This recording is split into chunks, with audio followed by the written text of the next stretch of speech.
Hi, cuties. Then you dot the I's, add a great big smile, and presto, it's Kirby! So we are back at it with some Kirby's Adventure.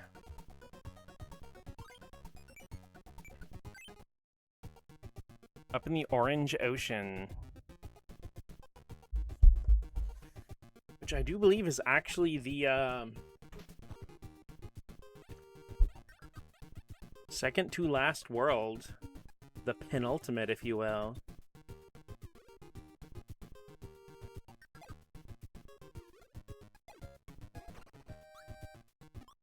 Still gotta fight number 3 and find out what I freaking missed in there. Okay, that's the museum. Oop.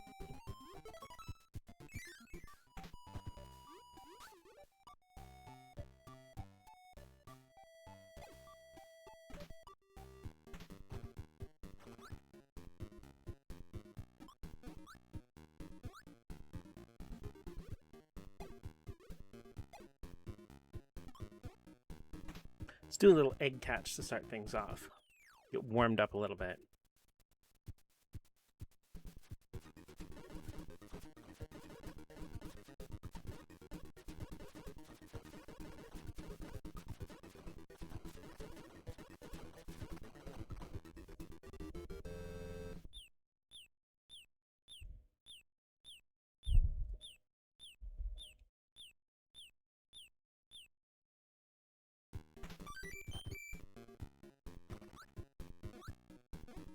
We'll do a little crane game, grab ourselves a thick boy or two.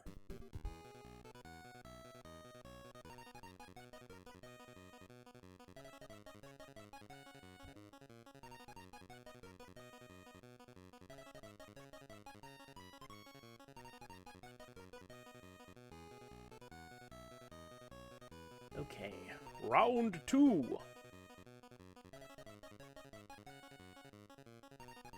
Gotta say, I'm sorry the stream was so late starting today. Like,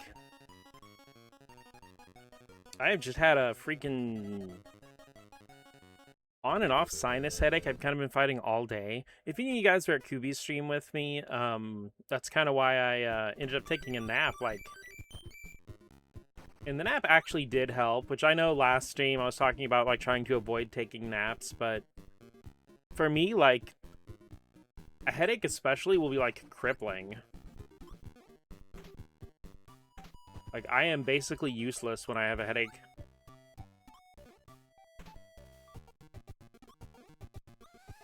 Okay, let's find this fucking secret in Orange Ocean 3. I don't want to have to go look it up, but I just might if I keep getting stuck.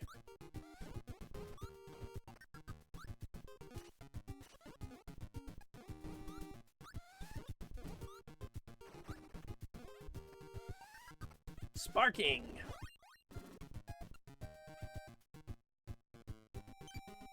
Doo-doo-doo-doo-doo.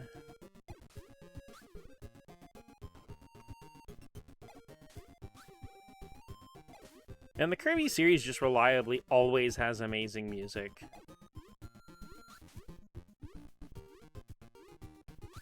Doo-doo-doo-doo.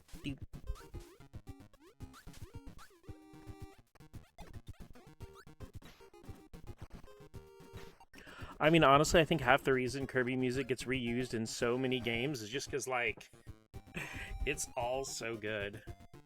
Then again, like, the Kirby series has remained pretty consistent. Like, there aren't a whole lot of, like, legitimately bad Kirby entries. Like, I don't know if there are any that are actually bad. There's some that are, like, just okay, I think. Or somewhere, like, it is overall a good game, just with some questionable design decisions. Or, you know, questionable artistic decisions here or there. But it's like, I feel like the series does not get enough credit for how amazingly consistent it always is. Like a secret door? Somewhere? Like, you can get out here, but it doesn't feel like it goes anywhere.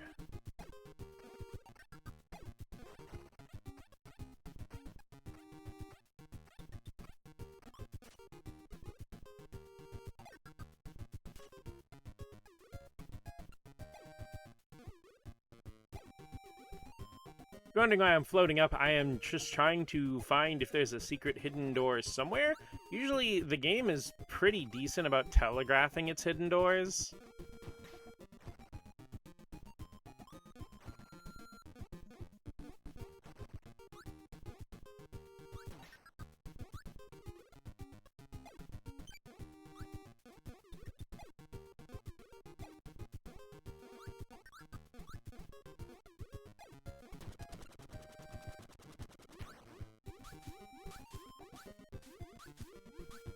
Because all that does is add water to down here. What does that even do? Like, what am I missing here?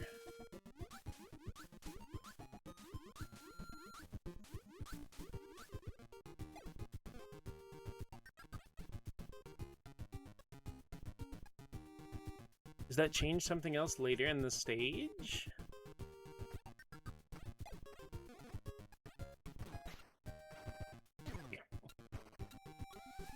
Oh.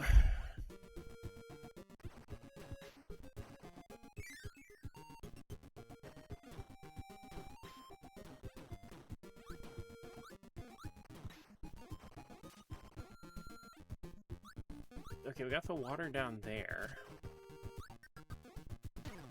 God fucking damn it, Kaboo. God fucking damn it, Kaboo.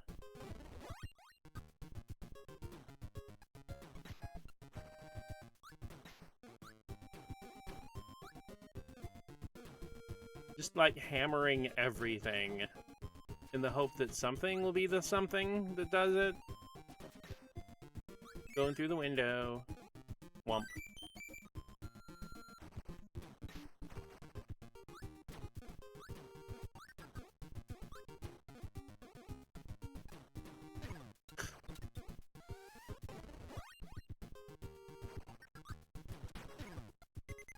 I'm trying to play this like it's Superstar, as fast-paced and kinetic as that game is, and it doesn't work for Adventure.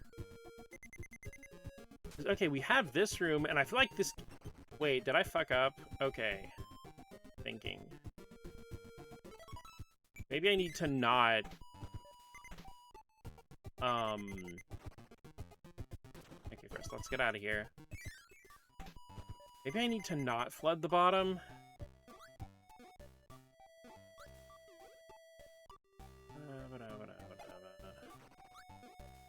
Yeah, let's play this game real quick. Mini games restore your HP, so...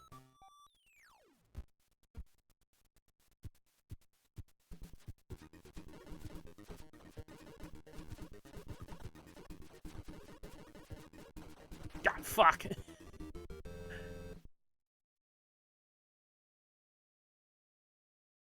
That's still a full health restoration, so... Because, like, maybe if I don't flood the bottom, the cannon room won't have water in it.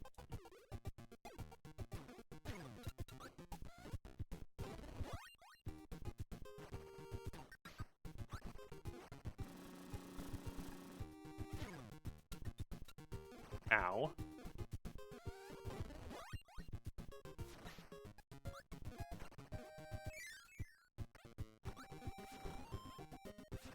I mean, don't do the secret. Like, feels like it's going against every one of my gamer instincts, but...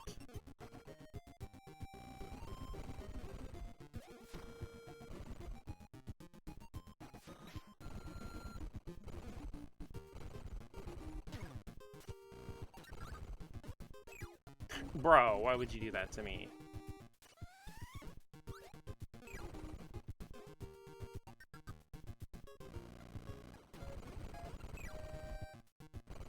Alrighty.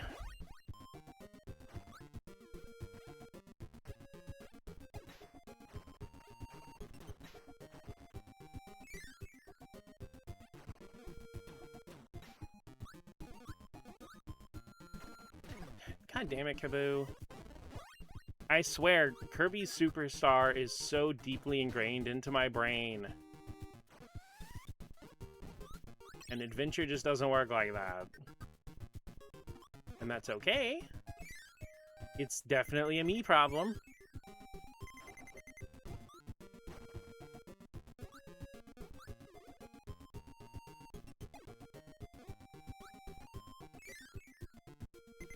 God damn it. Okay. Don't like to use rewind, but in this one instance... Nope, it's still flooded in here. What do I even do?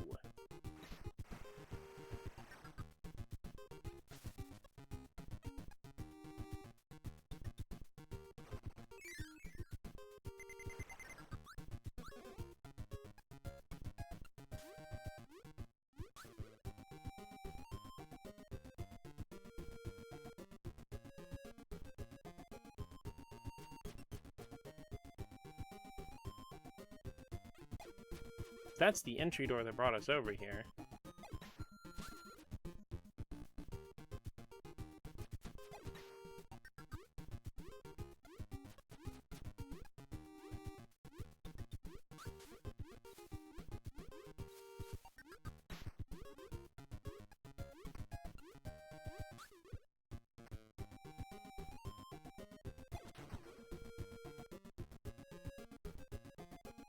That's the door that takes me forward, and I can't go back.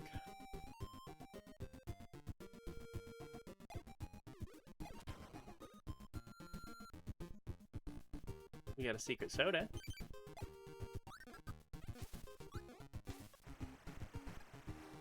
Got a random barrel up here. Do I have to bring the hammer to destroy that or something?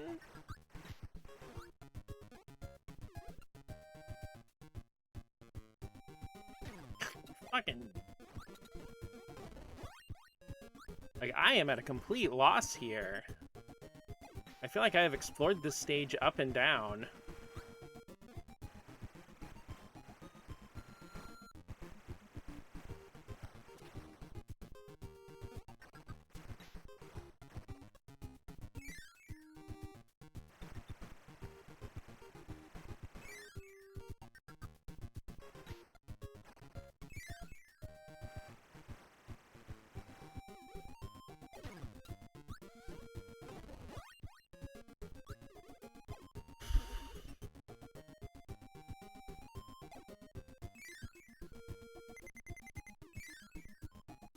Oh, hello, one up.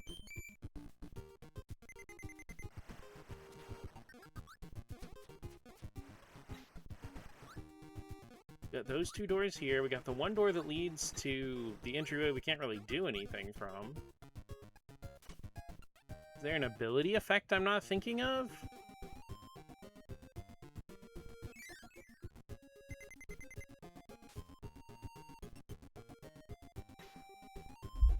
Because we got the fire guy, and we got the cannon, and we got the water in here, like...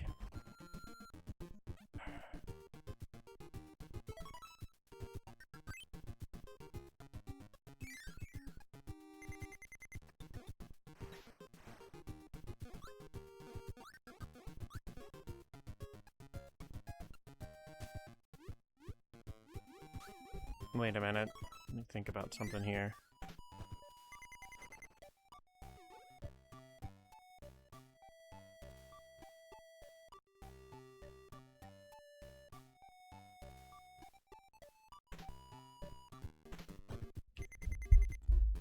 And I guess I'll go play another mini game to restore my HP because I cannot seem to stop myself from taking pot shots when I'm distracted.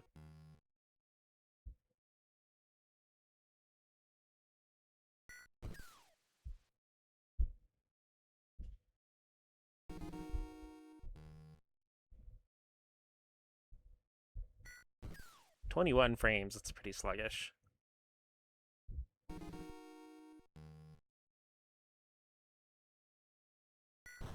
"8 frames, hell yeah.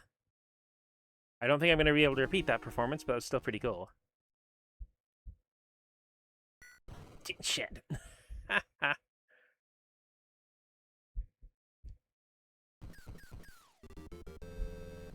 Also, hi, Dot.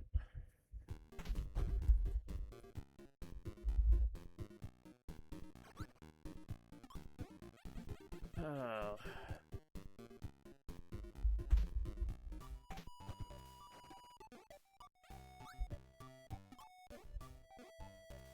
Okay, you know what? Fuck it. I'm just gonna look up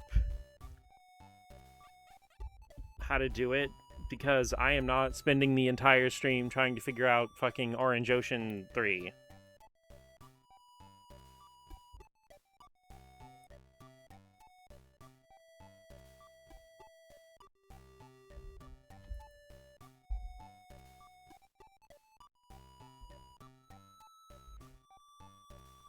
It's funny, if you type in Kirby's Adventure and the letter O, it is literally one of the first things that comes up is how to get the freaking Orange Ocean secret.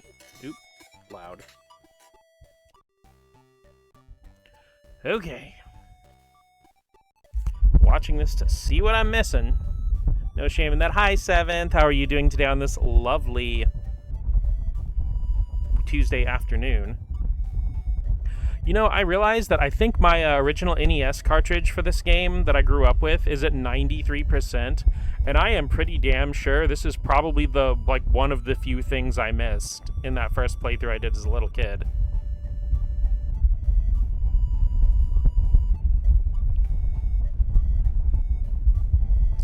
Not so lovely in my neck. It was real nasty outside.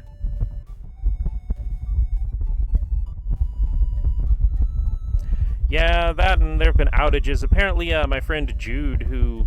God fucking damn it, wait a minute. Okay, sorry, I'm watching the video here. But, my friend Jude also, is having an outage with her cell service.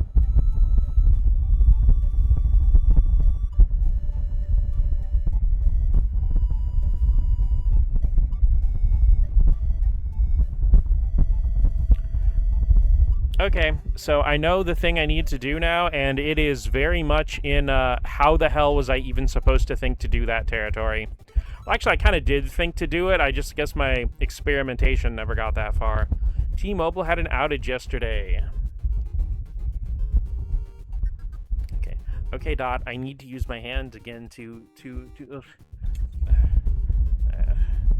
It's weird because it's been, like, thundering on and off today, which is probably why I've had, like, a light sinus headache all day, but it hasn't really rained at all.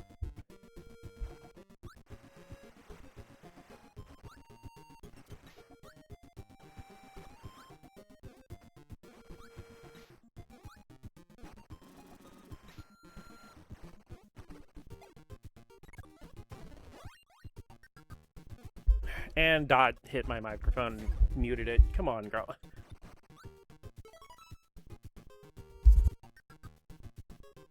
Excuse me, I apparently absolutely must pet this cat. She will not take "give me a sec" for an answer.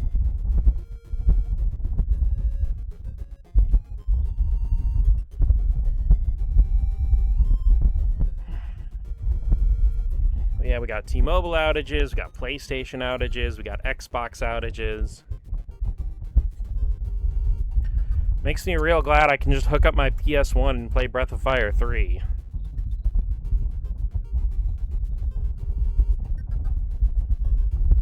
It's actually pretty funny. The main reason I've been playing a lot of my PS1 games on PS1, and I think I've mentioned this on stream before, but the main TV I use won't output 240p through component, and I have my PS2 hooked up with YPBPR, you know, the component cables.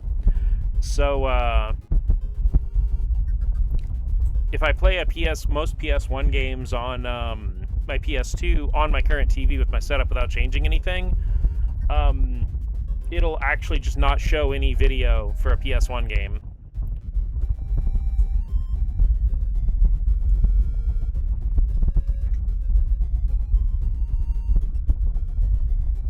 It also won't let me boot the games from Gradius 3 and 4 collection. Which, I mean, it's cool those games do output in 240p even on a PS2 disc. But I think I mentioned before I got a big CRT that one of the people in my neighborhood was just going to throw away. So maybe someday when I want to play some of my PS2 games, I'll just hook the PS2 up to that TV to play some of the 240p stuff. But it has had me have my actual PS1 out, and I gotta say that there is a very warm and comfy experience in playing a PS1 game on an original PlayStation that the PS2 and PS3 just kind of don't have. I mean, they have their own comfy vibes and identities, but it's just like... Okay, Dot, girl, you have to calm down. I'm gonna put Dot in another room real quick because she is not chilling at all. A lot of times she'll just sit on my desk and flop over, but her chillometer is like not even happening, so I'll be right back.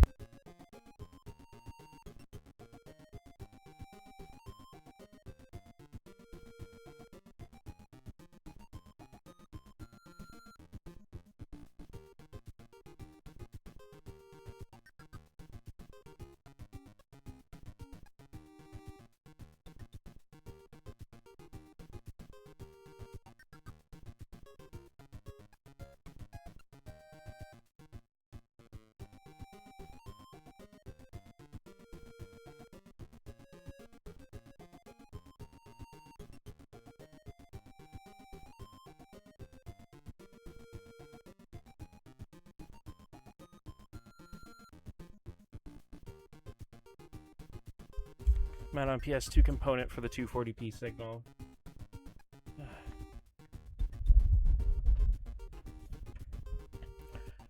Oof, okay.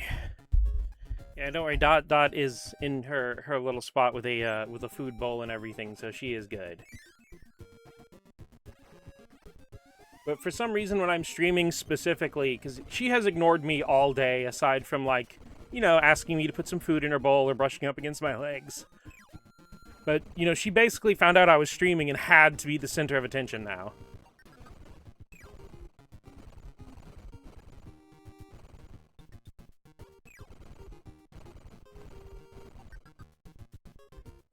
Like, I feel like every Kirby game that has secrets has, like, that one secret that's really obnoxious that you have to go look up a guide for. Because I know in, like, Kirby's Dream Land 2 on Game Boy, there's this whole secret where you have to, like, bring helpers from 2 different stages and, like, hot swap and change powers and shit like that. Yeah, there's a secret door right fucking there. What? And there's also a secret door behind Sword Guy. There's, like, at least those are denoted with, Oh, no, come back. God fucking damn it. Okay.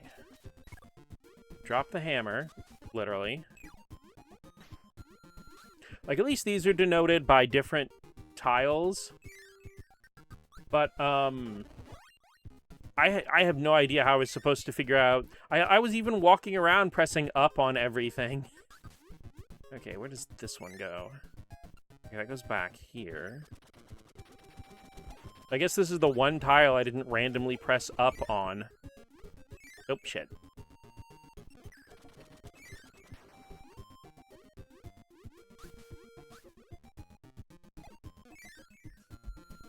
Okay. So Snurp Fire Guy. And I was wondering how you're supposed to light that when it's in the water. But my very first intuition was it looked like you could angle laser, and that's what you do. Oop. Shit. I didn't get in the cannon. Give me just a sec. Motherfuck. No! Okay. We livin'. No, get... Oh my god. Fumbling.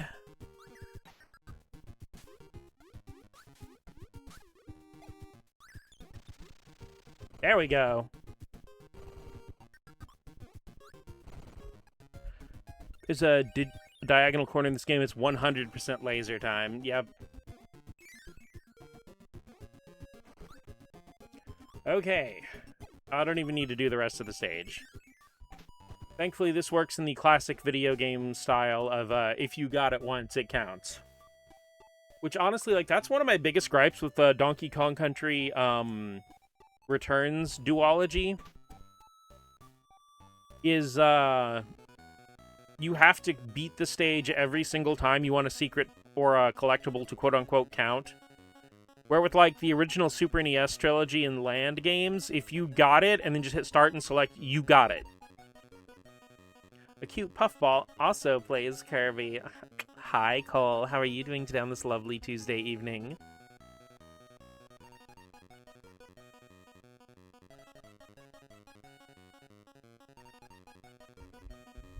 It's a green names in chat kind of day, or at least they're coming up as green for me. Wonder what color they are on my phone. I don't know why, but for some people, it just makes their name color different.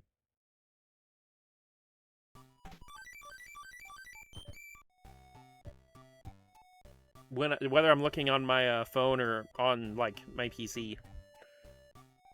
Alrighty. But yeah, Cole, we finally got... I had to look up a freaking guide because this thing puts a secret door with no indication just randomly.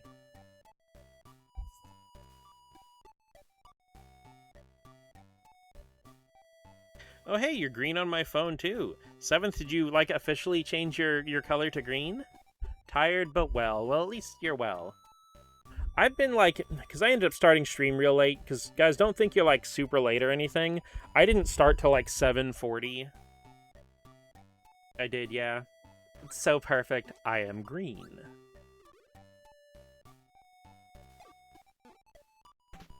Because I feel like maybe if you don't officially set your color, it'll, like, just randomize it. Aurora Borealis! At this time of year, located completely in Kirby's Adventure on the Nintendo Entertainment System?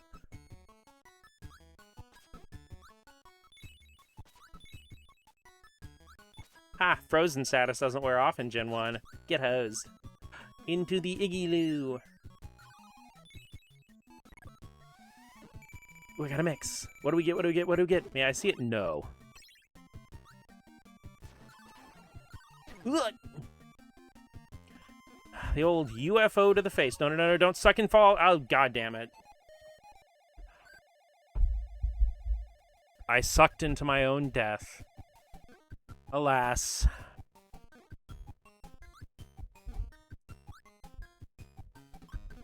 Actually having to platform and pay attention to what I'm doing.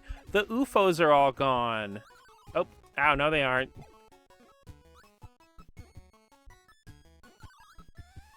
Shit! How did I manage to do that twice? How am I falling to my death in a game that has free infinite flight? I will say that's actually one of my gripes about Kirby is I feel like the platforming's pretty much negated because you can just fly whenever. I do appreciate that some games like, my brain's failing me. My brain's failing me. Crystal Shards will actually... Ooh, for time. Crystal Shards actually has a limit to how long Kirby can fly.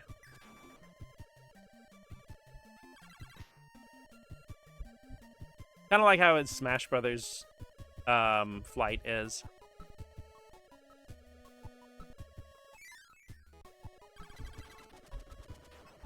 Two doors. Two chilly guys. Two chilly guys who are best friends.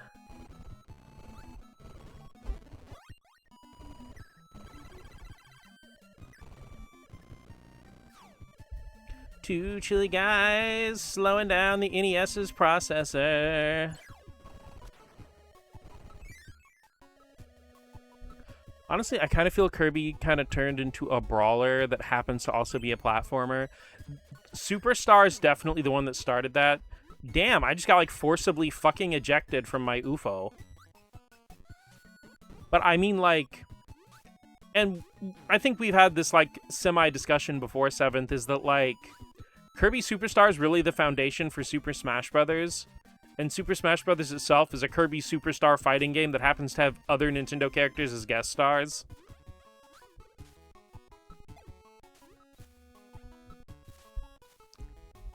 I mean, like, I feel like the deadest giveaway is All-Star Mode, which is literally just the arena.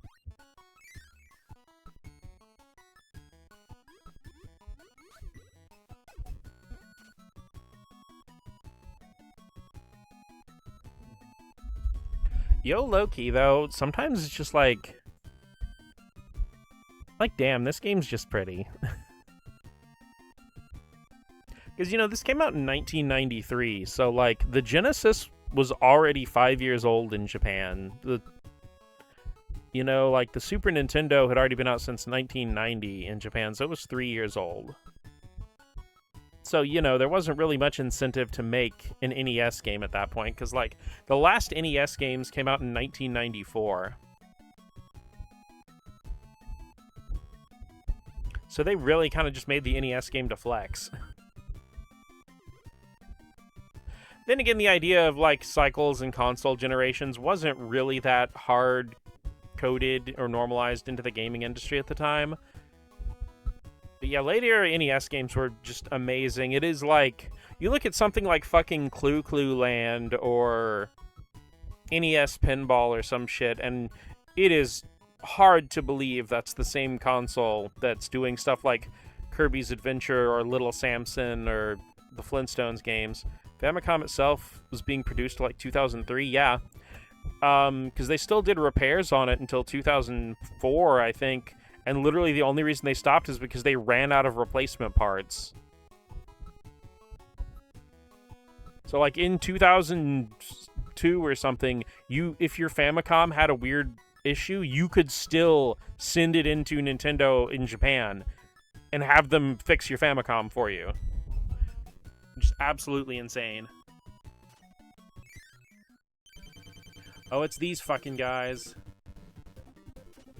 You know, honestly, I think that's why I keep taking so many pot shots in this game. I mentioned it earlier, but Kirby Superstar is so deeply ingrained into my brain that I keep trying to play this game like it's one of the later brawler-style Kirby's. It's like, it's the same thing as trying to go into Kingdom Hearts 1 and play it like it's KH2 or 3. Like, it's just not gonna work for you.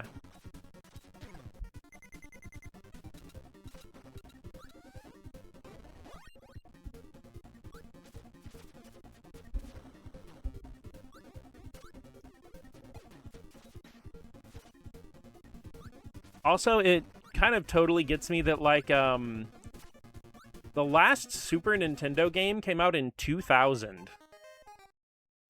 Which was also a remake of one of the last Famicom games. I feel like melee weapons are not as good in Kirby's Adventure as they are in the later games. Or melee abilities, I guess I should say.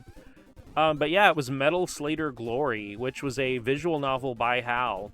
Because they originally released it for the Famicom, did a remake for the NES exclusively on the Nintendo Power Service.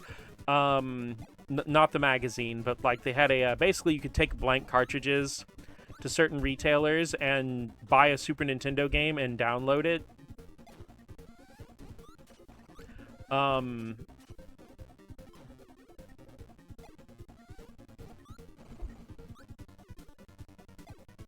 And Metal Slater Glory was basically a full remake for the Super NES.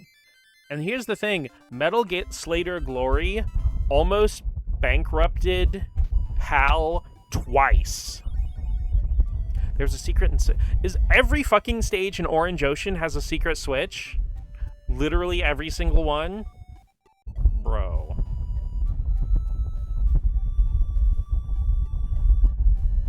There's a writable rental service. I mean, you technically got to keep and own the games, but okay, here's the thing that gets me, is because of the Famicom, because they had something similar you could do with the Famicom Disk System discs, and also the Nintendo Power Service, you could do Game Boy games too, though I don't know if the Game Boy Nintendo Power Service had any exclusives, or if it was all just Game Boy games you could go buy anyway. You just, you know, it was cheaper to go to the Nintendo Power Service and do it that way.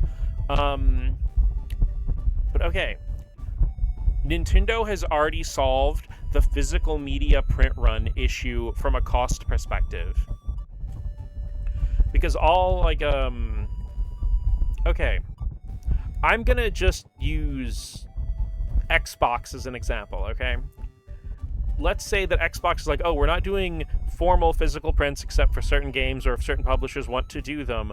But let's just say they had kiosks and you could go to the electronics section of your fucking Walmart or something and buy a blank Xbox disc and one of the green cases, and then you go over to the kiosk, you put your disc in, and you sign into the Xbox store or whatever, and then you just purchase whatever game you want or get a game from your account that you already have, write it onto the disc, and heck, you could even, if they wanted to, have a little extra fee where you can, like, have it print the game label on the disc or whatever, and then you can even have it, they print out a little leaflet that you can slide into your case, so you have the box art,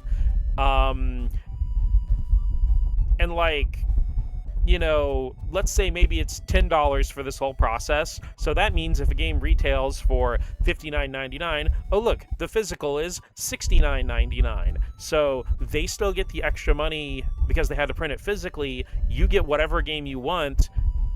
It's like this issue was already solved. They just don't want to do it. Because the thing is, another unexpected upshot of this is that games that were formerly digital only could suddenly have physical presence available. Because, like, right now, Mina the Hollower is digital only, but let's say I had Mina the Hollower on my Xbox account, I could just buy one of the Xbox discs, choose Mina, and, you know, get everything printed out for it and have a physical copy of the game. This is actually something that occurred to me a couple of years ago, because I was thinking not only about the Nintendo Power Service, but I was lamenting how, you know, this is like, let's say 2021, 22. I was lamenting how I wanted to collect Vita, but physical Vita games at the time were all just like $90 plus, unless you got like some of the launch titles or some of the less interesting games, like, you know, the SpongeBob games or whatever. And, you know, and I'm like, oh, the memory cards don't have that much storage. You can only fit one game on a memory card. Because, you know, like, usually the 4 GB memory cards were the only ones that were affordable for a while. And I'm like, but the games are like 3 GB and something all by themselves, and that's not even their save data. You know, I'm talking to Mom about all this, and Mom was like, okay, so just buy a 4 GB memory card, put 1 game on it, and that's your physical copy. And I'm like, huh.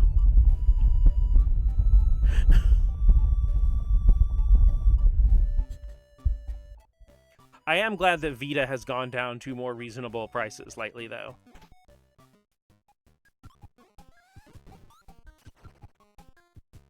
One thing I kind of want to do is I would really like to collect the Vita and 3DS fighting games. From that random, like, boom where, like, when both of those consoles came out, everybody just wanted to put fighting games on them. Huh.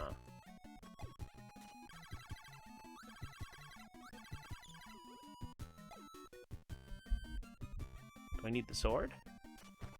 Yeah, thankfully. Of course, with Vita, it also has a syndrome that the Wii U has, where a lot of the big games people want from it have just been ported to other things at this point.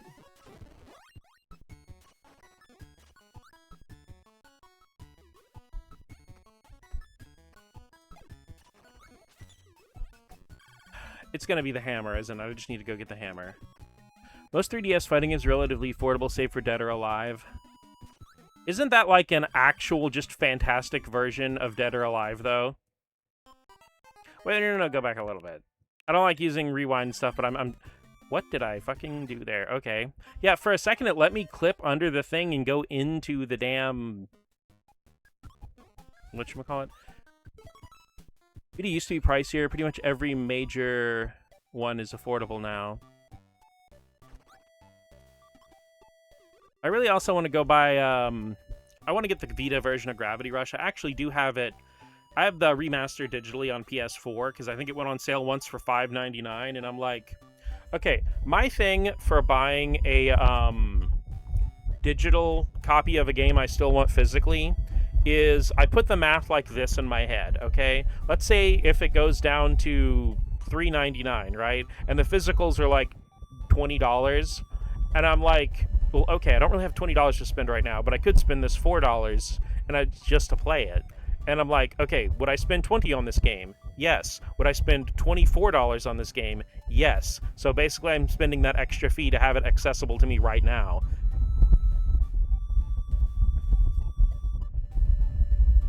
And like I said, that's mostly for games where it goes down to like super dirt cheap.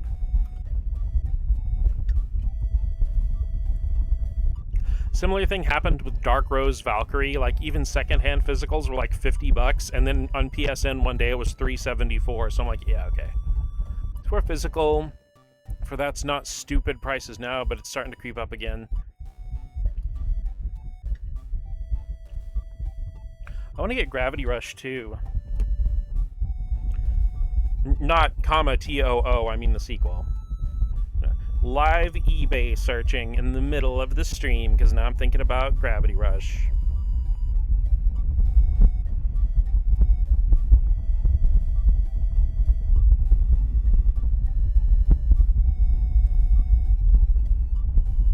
Oof, Vita copies, oh, okay, that's sealed is $50. It's just like $30 for a regular copy. Okay, not too bad. Okay, Remastered's down to $60, which is still a full price game, but like... it was like $80 for a while there. Gravity Rush 2 is looking to be around the $30 to $40 range.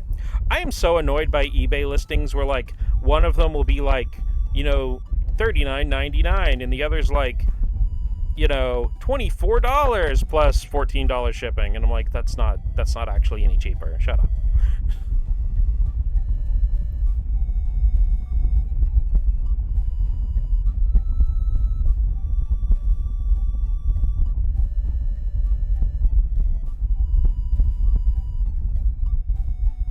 Because fun fact,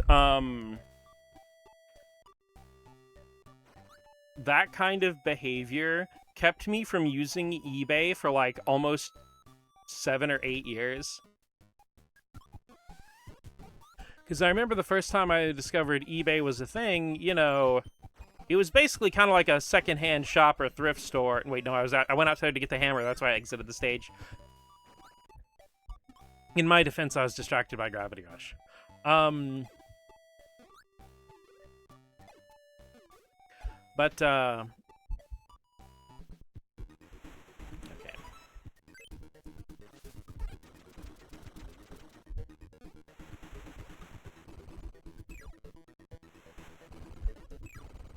No, the thing with the, I forgot Bonkers, I think, is in Yogurt Yard.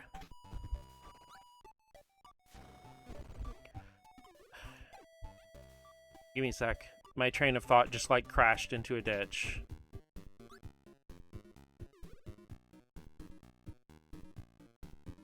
Oh yeah, my first eBay experience, I looked up a copy of Xenogears. And I would like to preface this by, this was maybe like 2004? 5? So old games in this era, being only a couple dollars, was not that unusual. And I saw a copy of Xenogears on eBay, and it was listed for $1. And I'm like, okay, it's probably just missing the manual or whatever. I could just probably buy a copy of the manual later. And I click on it to, you know, maybe look through the pictures, and it's $1 with $88 shipping.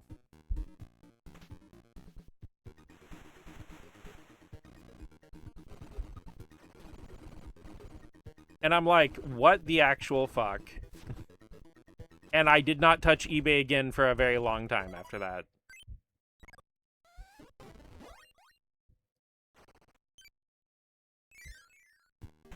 Yeah, that's just being an asshole. I'd love to get a 3DS at some point. There's some great games I miss playing and would like to try it out. I will say, Cole, one of my big recommendations, if you're not too worried about getting a new 3DS, you know, with the not, as in not pre-owned, I mean like the upgraded model. One of my big recommendations is getting a 2DS. They're not only more affordable, like the wedge-shaped one, but they are much less prone to breakage and hardware issues because there's no hinge.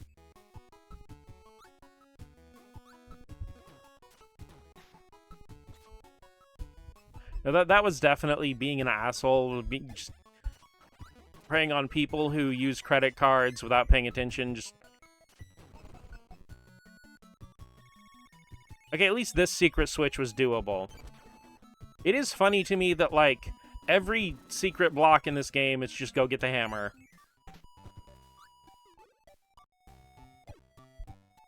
Okay, Orange Ocean check. Make sure I didn't miss anything else. 3, 4, 2, 1. Okay. Let's fight it a boss. No, I think eBay actually has, like, things in place to where you can't do that. Because, like, I remember this older version of eBay, the shipping wasn't shown on a thing when you were scrolling. It wasn't, like, shown until... Oh, it's this boss fight. The epic showdown. After sicking his goons on me for several levels. Meta Knight sword fight.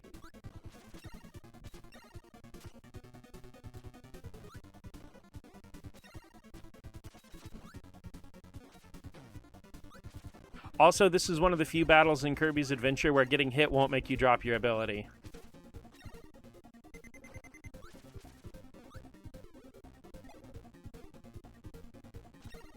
Ah! Okay, round two.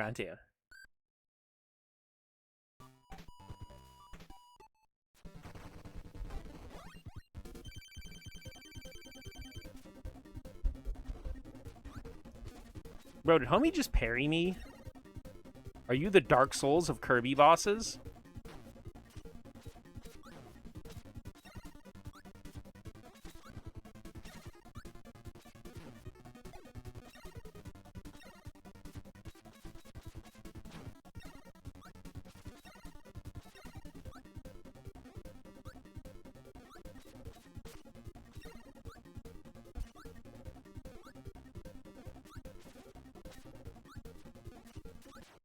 I don't know why. I'm having a really hard time reading his patterns. Meta Knight had to see if he was goon worthy. True. Fortunately, I sucked every single one of those gooners.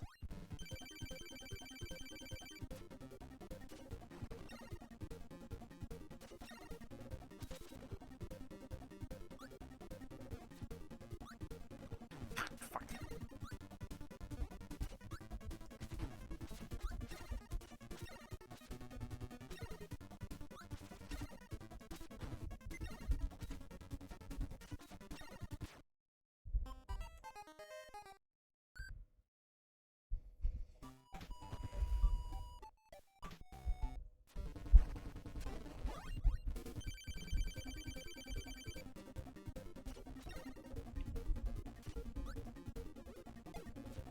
Kirby's my favorite blue mage. It's true. You know, I love that Mega Man also kind of has blue magic style abilities, and he's literally blue.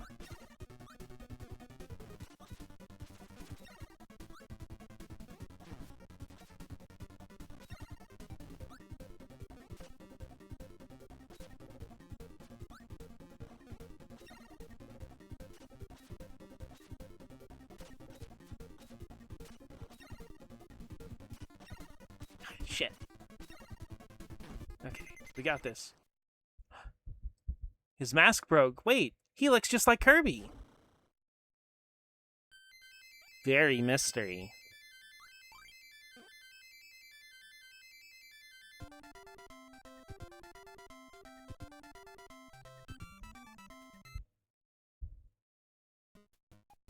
Level 7, Rainbow Resort.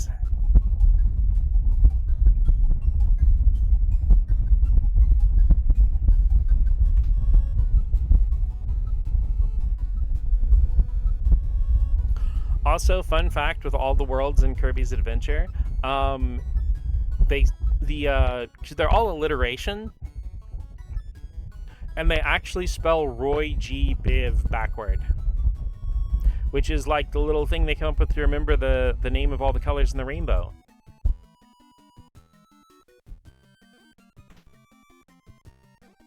He's dark. Laser time.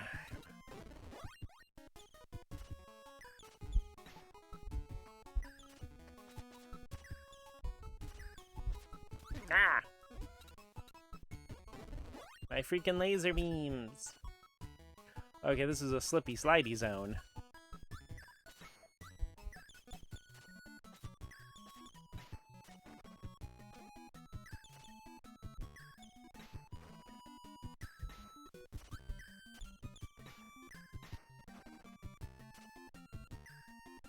Wait, okay, so if we line it up here, boom, crack shot, give me the wump.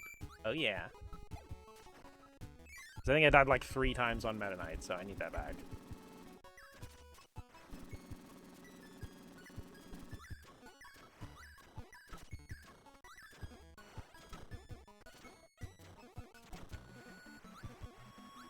It is crazy the difference between, like, 'cause this is only the second Kirby game, like, the difference just in Kirby's moveset from,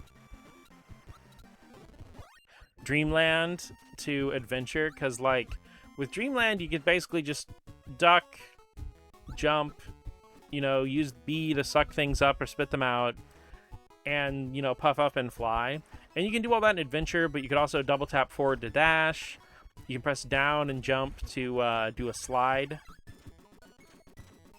which is also a Castlevania staple. Granted, it's a staple for, like, a lot of games. I wonder what the first game with the down and jump to slide thing was. I don't think it was Mega Man, but maybe. Because Mega Man 3 would have been, what, like, 1990, I think?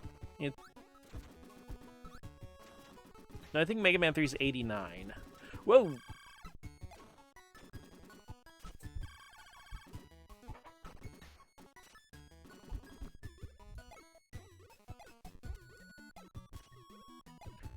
Just tapping up on every tile.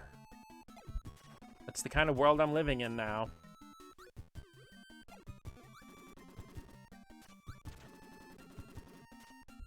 I think the first time I found out Meta Knight looked like Kirby, I thought Meta Knight was an evil version of Kirby. Meta Knight is one of the most interesting characters in the Kirby series, but it's like... It's kind of weird because Kirby has like really good lore, but the actual storytelling around the characters doesn't really seem to go much of anywhere. Like, we have this whole... Because the thing is, I didn't want to spoil it, you know, for this first time, but they do that tease with Meta Knight in almost every game and never go into what it means.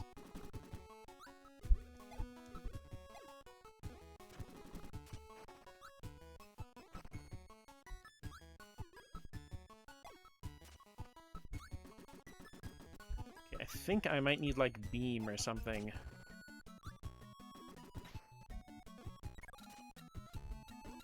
Oh, boy.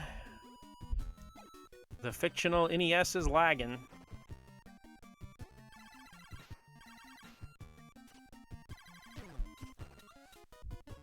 So, like, the whole thing with Meta Knight and why does he look like Kirby has, like, become the Kirby version of the 1999 battle against Dracula.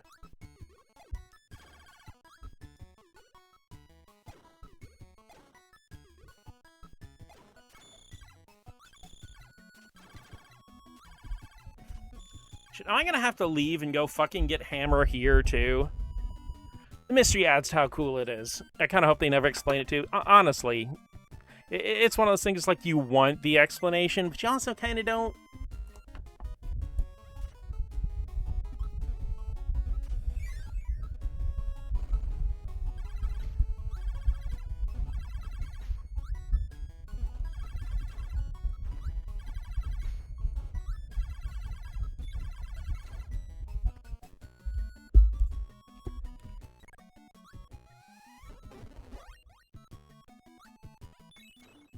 I don't know why, but I always love the freeze ability with, like, the aura pulse around you that works like spark.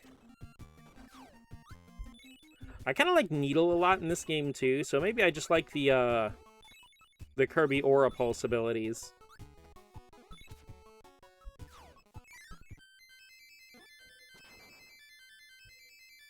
Oh, we almost got number 1 again.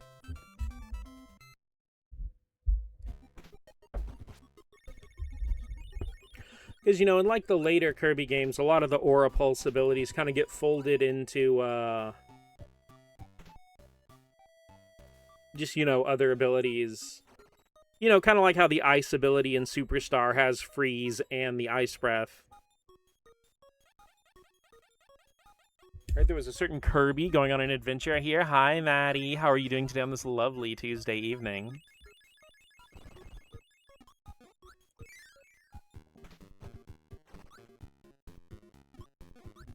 We're getting Hammer for the 15th time because that's the only ability in this game that the secrets go with.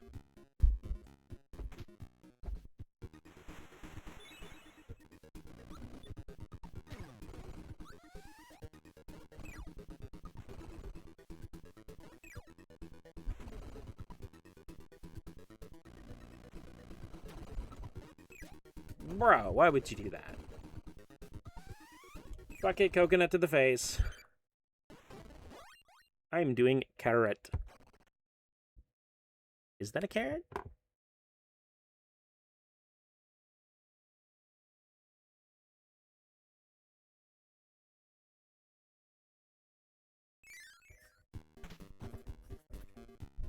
Also, I love the little 4-pixel crowd people in the background, but I also love that when you win, they start, like, going really fast, like they're all freaking out about it. You're doing orange.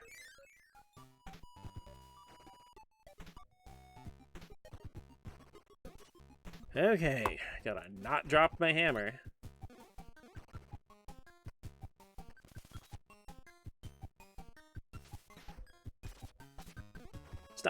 Gamma slide. Come back. Ugh. Honk.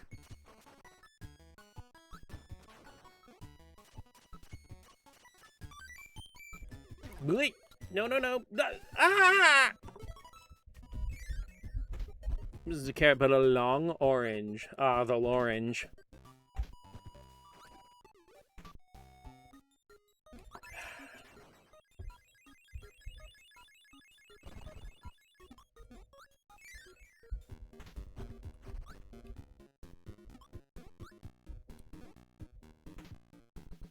Going to go hit hammer again.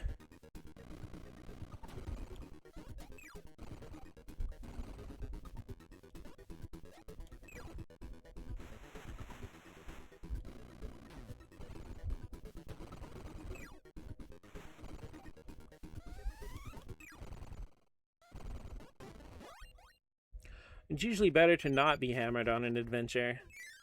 Well, I'm the one doing the hammering. Even if I am finding myself in a little bit of a hairy situation.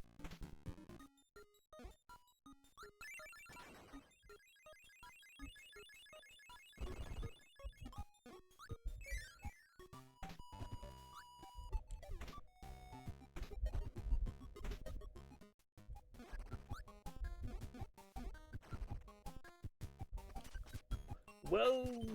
Ugh. Sliding Kirby! I'm not a cop, go nuts. Go for the donuts.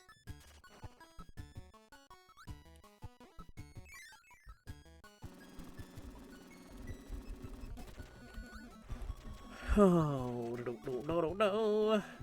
Smacking these blocks with my fucking hammer. Smacking these blocks with my fucking hammer.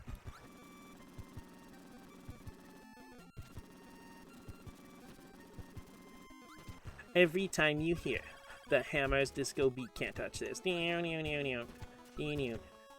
Bronto Burt! Can't touch this.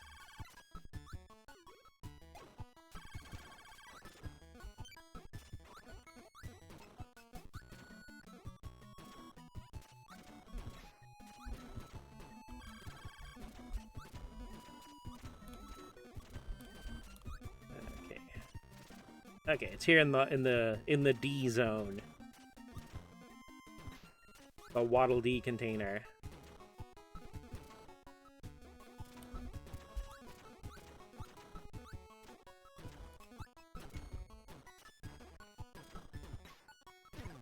Ah!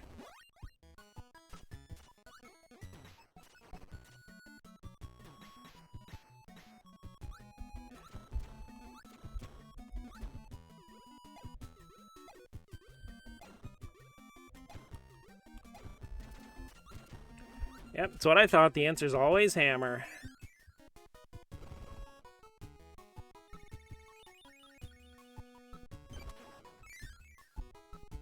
Your this was touched, I noticed. Ah, my this!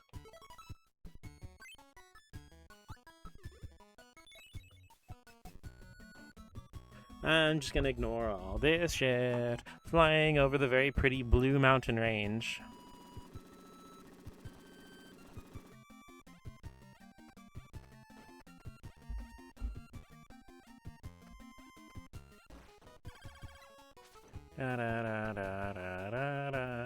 Massive slowdown on my NES, even though it's kind of not an NES.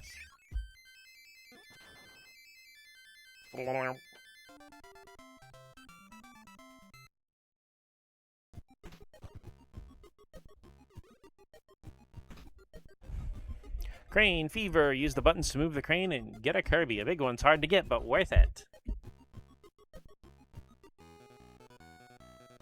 Thick boy grabbing time. Shit. Think I fucked it up.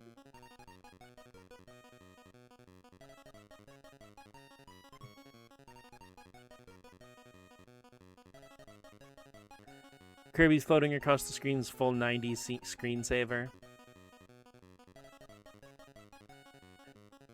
Where I feel like it was very recently, maybe the last 10 years, I feel like, you know, before then, wallpapers and screensavers were like a cool thing, and I just feel like nobody cares anymore.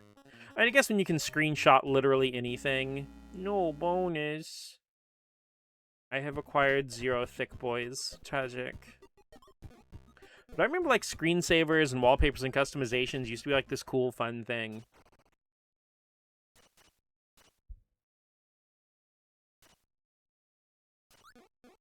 Screens will never be saved at this rate.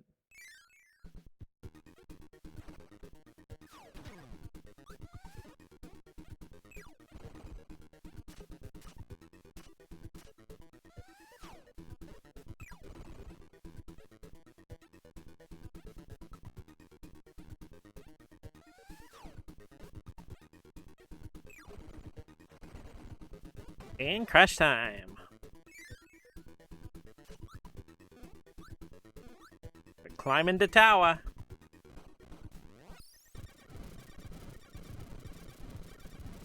Get hosed. Got the microphone. Eating up my mac and cheese in the microwave. Aww.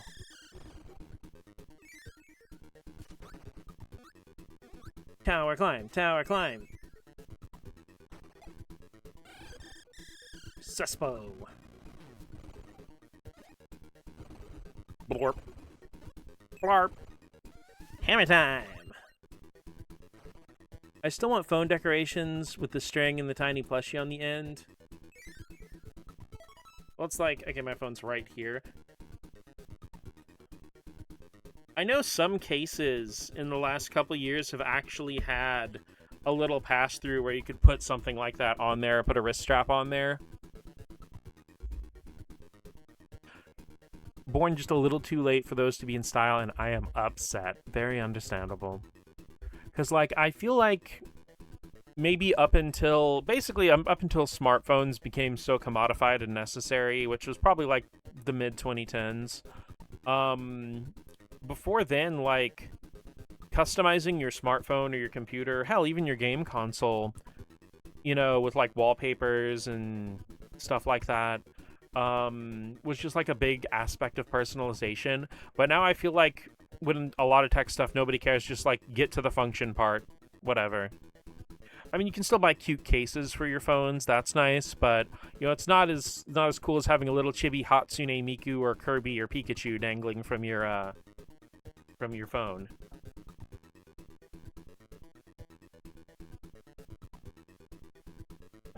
It's raining. Bringing a nice breeze in with the fan.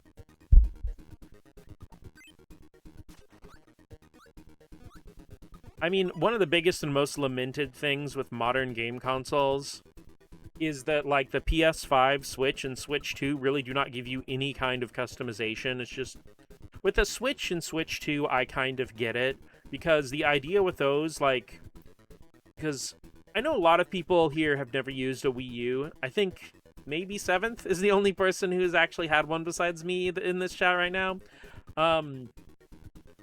But a current Wii U, you know, fully updated, is a bit slow to get into a game, even with the quick launch feature. But at launch, like, Wii U's were just, like, you could boot that thing up and you may as well go make a snack while you waited for it to load the menu. And with the 3DS, while it wasn't anywhere near as slow, it could still take a little bit to get going with the original model 3DS. I think the priority for the Switch was, you know, you turn it on and you can just get into a game. And honestly, I think that may be one of the reasons why it's so easy for me to play and finish games on Switch when I don't play them as much on other platforms, or when it's harder for me to stay focused on them on other platforms. Because if I'm thinking about playing Trails in the Sky first chapter, I put the cartridge in, the icon's on my screen, I press A, and within under a minute, I am playing the game.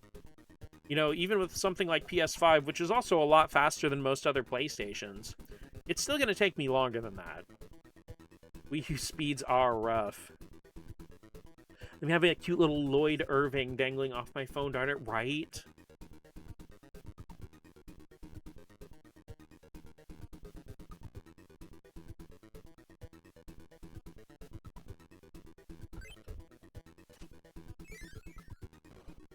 Oh, this motherfucker.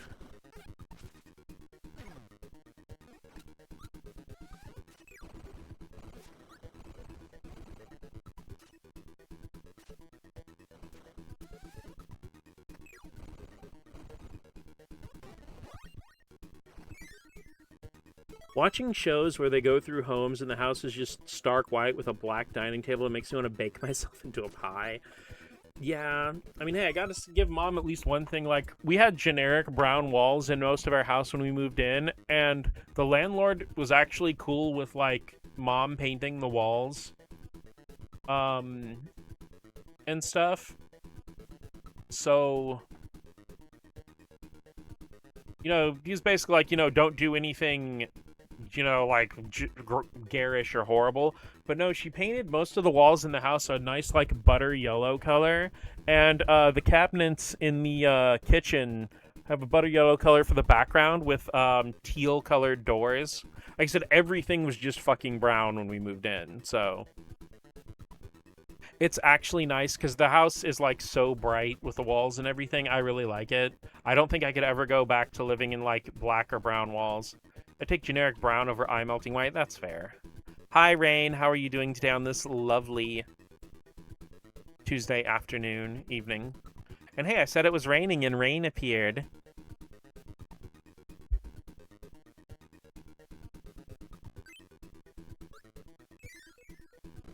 Bugsy.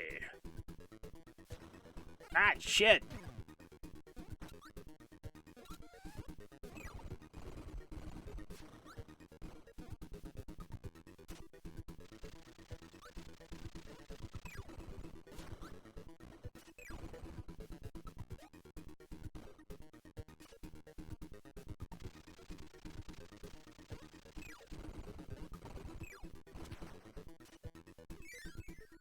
Tower climb, tower climb. Yeah.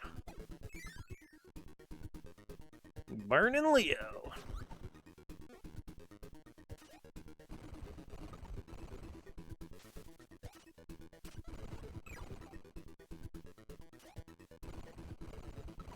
It's kind of a shame this version of Burnin' Leo never really appears in any other Kirby games, because I love his animations so much.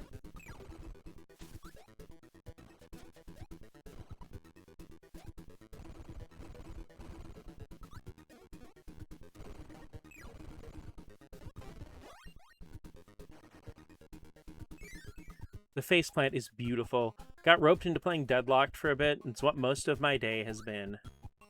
Oh shit. Ascending the tower. And even farther. Ooh, to the Warp Star.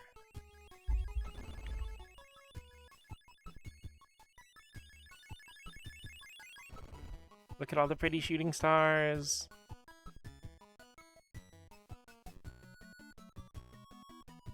Look at the bisexual heels in the background.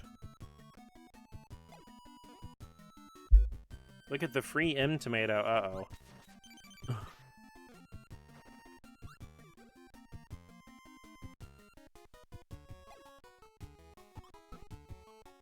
Deadlock's only a couple games. Most of my day has been... Yeah. Oh, sweet. Arcade rug background.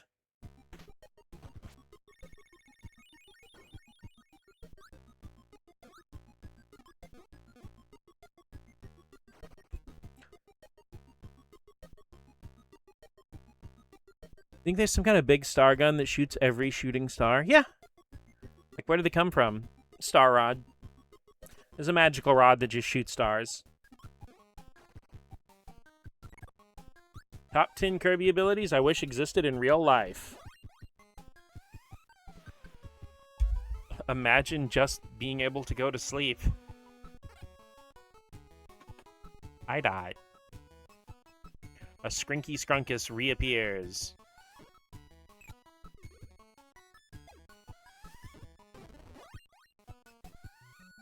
What about refrigerator? Also very useful. It's the greatest superpower of all time. Hey, Picori Kirby playing Splatoon Raiders. I completely forgot that came out. Okay, It messes with my head. I forget I have a Switch too, and that like I could buy games like Star Fox or Splatoon Raiders if I wanted to. They're just not. They're definitely stuff I want to pick up eventually, but I'm just not super into them right now. I've mentioned it before, but I'm just more into like playing stuff with you guys and playing the games I already have. There's definitely some upcoming stuff. Like, there's no way I'm missing out on Final Fantasy Dimensions. I wish yo-yos were real. If they did, I'd walk it like a dog. If they did real. I can form sentences. Also, if I get any kind of power outage or anything, or my internet cuts, I'm not gonna try to fight with it. I'm just gonna end stream there. No offense, guys, but it is thundering a little bit. I'm probably only going to do a 2-hour one today, even though I know it's Tuesday. I usually like to do my longer streams on Tuesday, but like I've said, I've kind of had an on and off sinus headache, and the fact that it's suddenly thunderstorming after being clear all day probably has something to do with that. If yo-yo real dog walk? Yeah.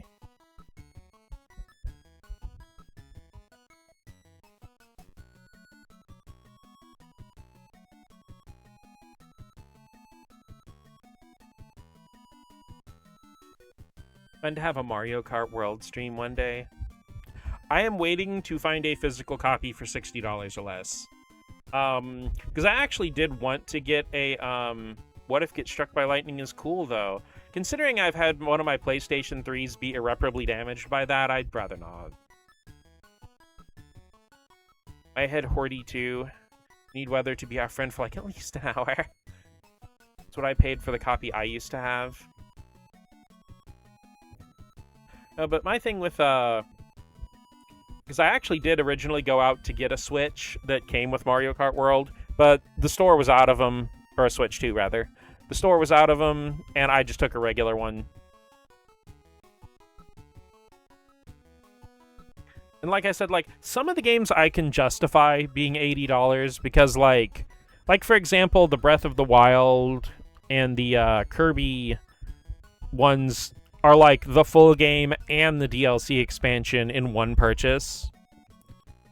So yeah, it's a $60 game and a $20 DLC. I made it. Hi, LD. How are you doing today on this lovely Tuesday evening? Weather, make my friends better. Taking a moment from Kirby to pet Dot because she's a fucking spoiled-ass baby is what she is. She's got to rub and nuzzle on the microphone. But how are you doing today, LD? Yeah, I actually ended up starting stream a little late. Because, like, it's the same thing we've been talking about for a while, LD, with, like,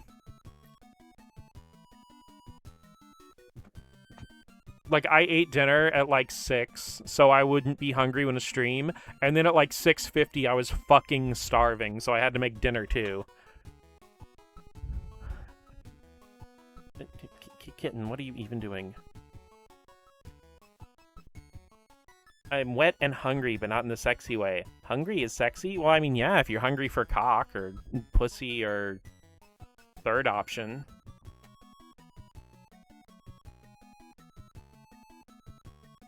Dot has done nothing wrong. She has never done anything. Press X to Dot. Lunch.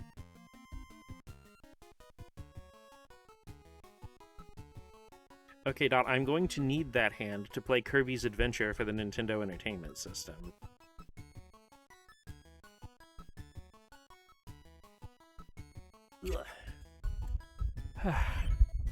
Maybe I should have just went with Pokemon today, because I can play that with one hand. Play game with one hand, pet cat with other.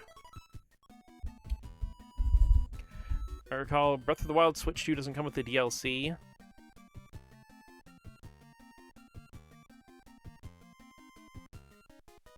Huh. Doesn't it come with like a separate DLC, or am I Mandela affecting myself here? Because I thought there was a separate DLC that added all the stuff for the Switch 2 version.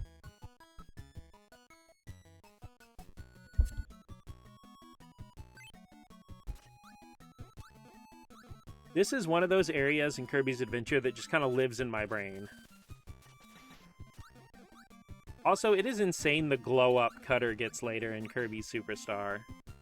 Whoa, look at me! Side standing on midair. It's waffle adjacent. Legend of Zelda Breath of the Waffles. You cat headbutt. Ow! Girl, you got me Bronto. Stop tapping the microphone and muting it. You did not give a damn about me all freaking day, and now that I'm streaming, you gotta have all my attention, huh? Huh? Criminal. You have to buy the expansion pass if you don't already have it for the Switch 1. Wacky. I mean, granted, like, Breath of the Wild is weird because, like, I've played over 200 hours of it with Mom, and we never got the expansion pass, but I don't ever really feel like I needed it. Yeah, the cat engine purring. Yeah. Dot, I have no problem with you being in here while I stream, but can you please calm down?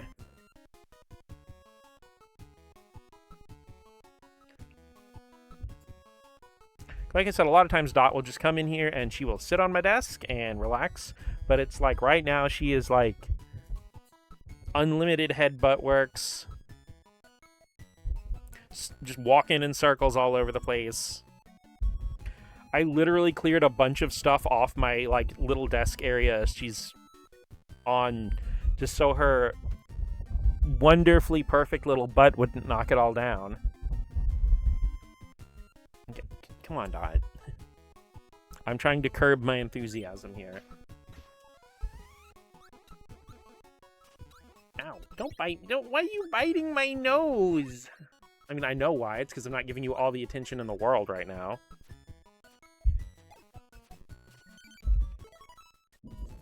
Only time Dot and Calm are in a sentence if Never is in between them. Ugh.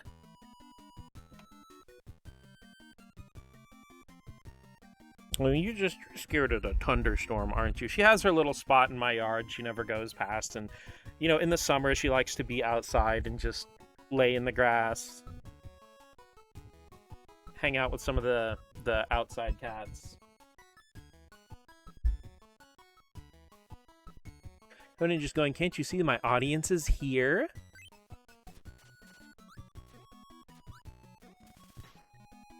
Igloo. Oh shit. Eat. Man, he got his mask back from the repair shop already?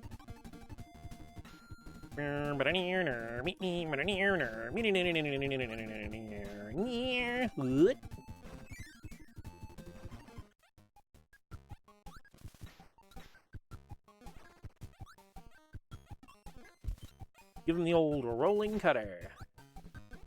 Huh.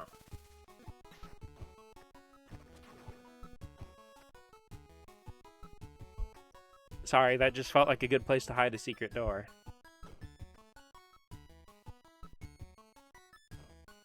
Oot.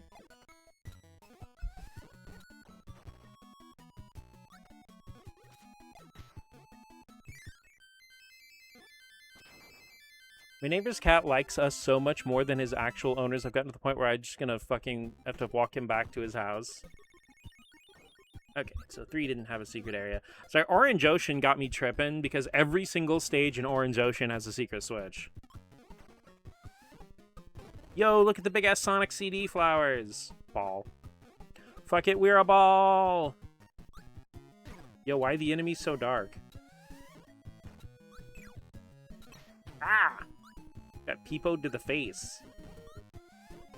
Fucking laser beam.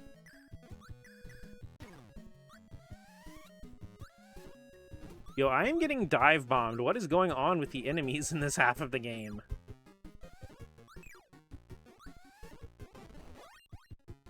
Tornado hold!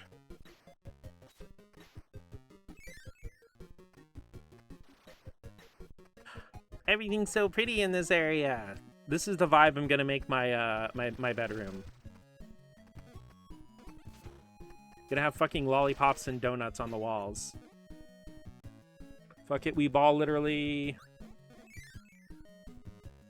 Ninjas.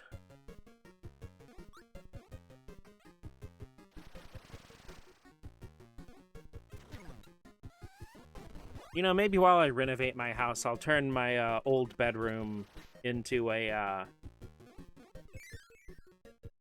girly early 2000s bedroom.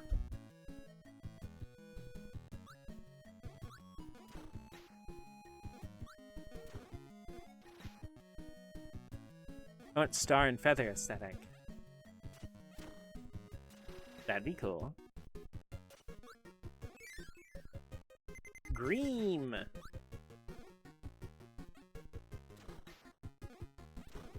Ah! Okay, fireball time.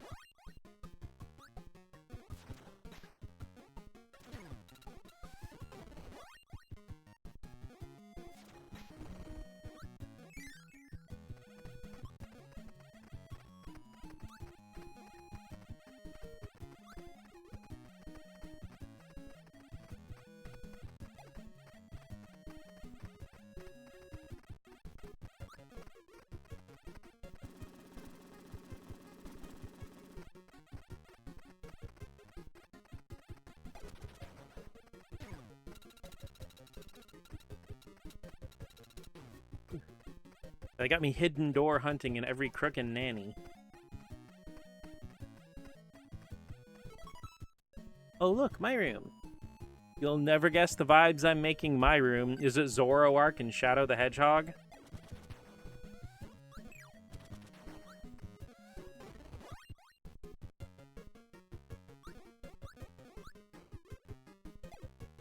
Give me a look that says, where is that damn fourth Chaos Emerald? No, actually. I guess you're right that I would never guess. Is it Borple? Borple? Big ears, big purple!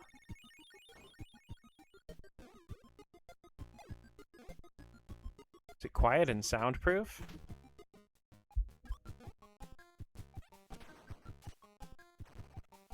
Love the bisexual bubbles in the sky.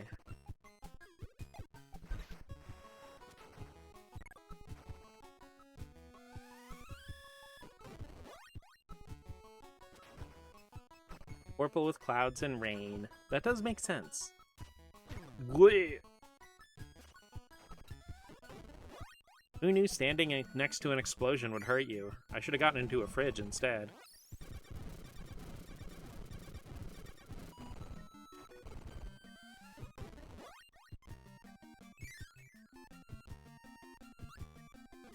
You know, I grabbed the... Ooh, whoa, whoa. Whoop. Whoa. Okay, see these star things? It's really hard to, like, explain. But, like, if you're down here, the shooting star thing will just launch you up, and it'll also push you down, basically on the path that the star trail shows. Mix, we got Cutter.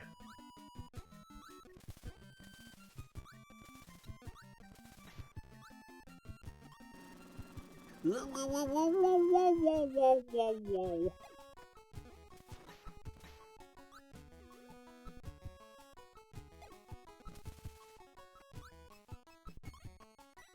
Just move away from you. Yeah. Okay, no problem.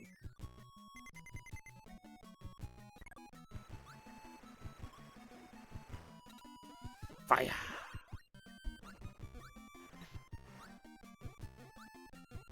Okay.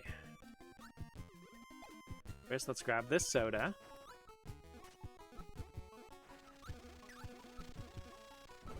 I was not fast enough.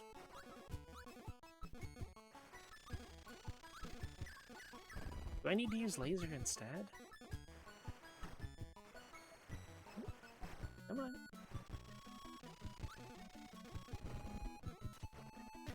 Ow.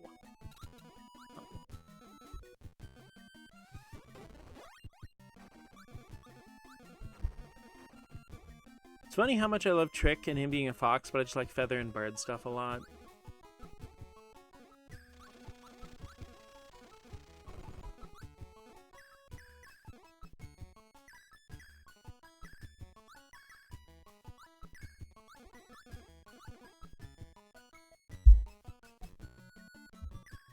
You're like, what's the secret I'm missing here to make this work? Do I need to have an enemy blasted or something? No, that won't activate it.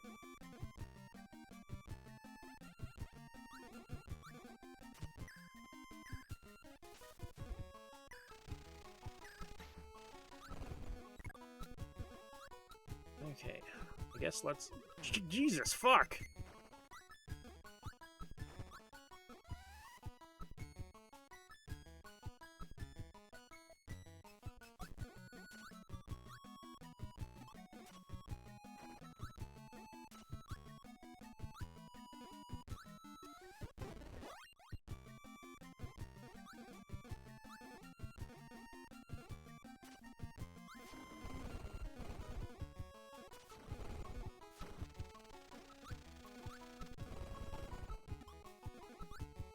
I don't know. I don't feel like Fireball's really gonna do anything for me either. Yeah. I'm trying to mash my way through that, because, like...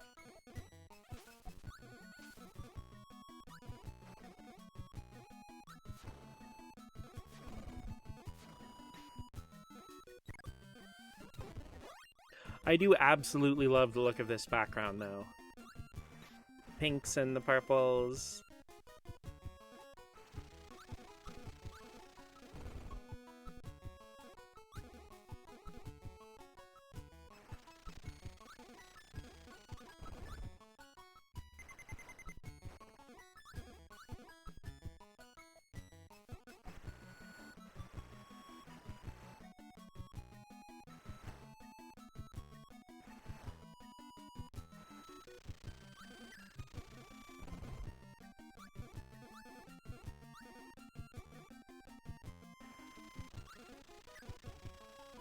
Damn, I'm missing it by like half a second.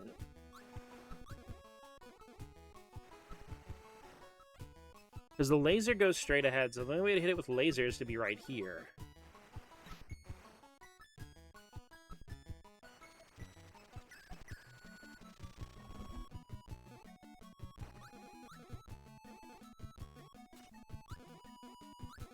Because there aren't really any angled corners I can trick shot this off of.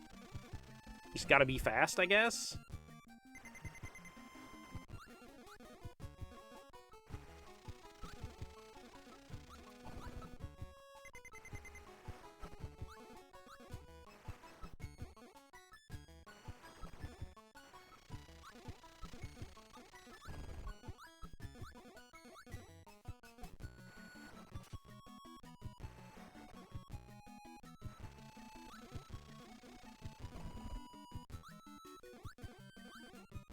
Though granted, like, I know you haven't really done anything with it in, like, any of the stories we've seen, so I don't know if it's a thing, Cole, but I could definitely see Trip having, like, some kind of falcon companion or something like that.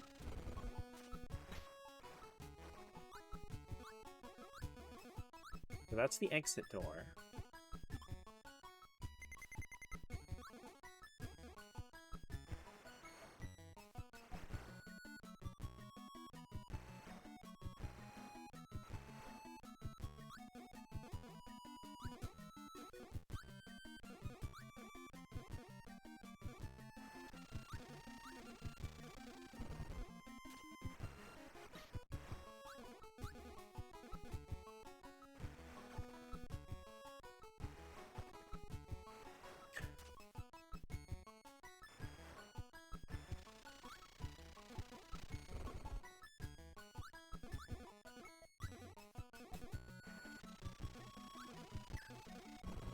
I'm not sure how to get over here fast enough.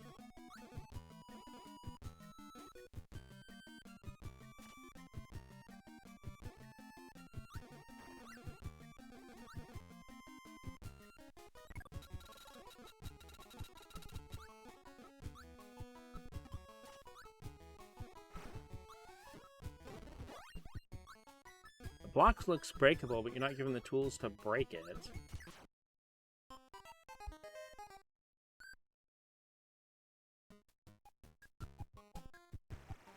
mean, I'm gonna have to come back to this stage with Hammer also.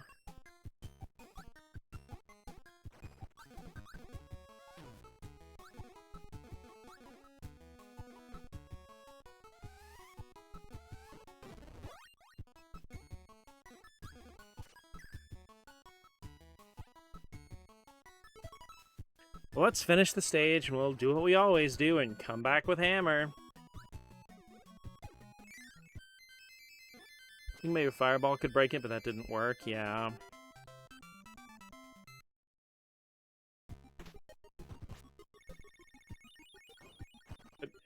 What? It doesn't have a secret switch anyway, so that doesn't even lead to anything? Okay, whatever. And yeah, this was really fun. This stage here is a throwback. It's the first stage from Kirby's Dream Land.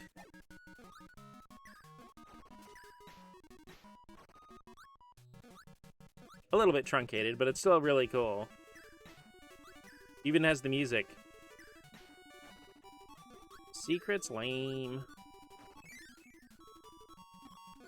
I mean, a part of me still wants to know what's over there.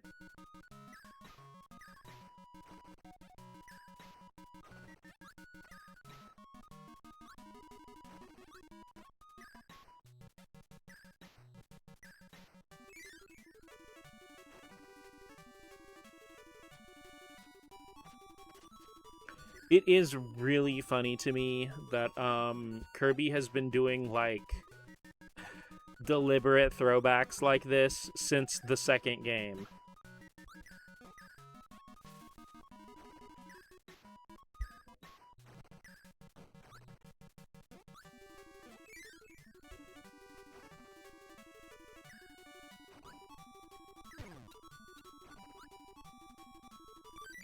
Also, Kirby's Adventure was my first Kirby game. So, like, I did not think anything of this stage when I first played it. I probably had a moment of, why is this in black and white? But then again, so many other stages had so many different color palettes and stuff, I probably didn't even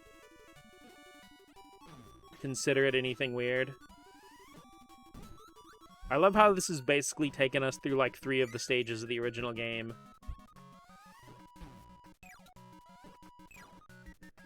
That's one of the quickest gaps between original and throwback ever.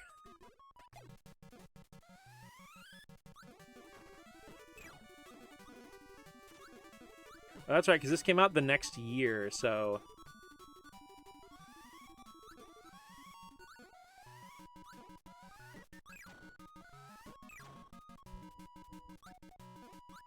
It's super funny, too, because, the next Sakurai-directed game in the series, Kirby Superstar, also has... Basically, one of the games in there is a complete truncated remake of the first game, so...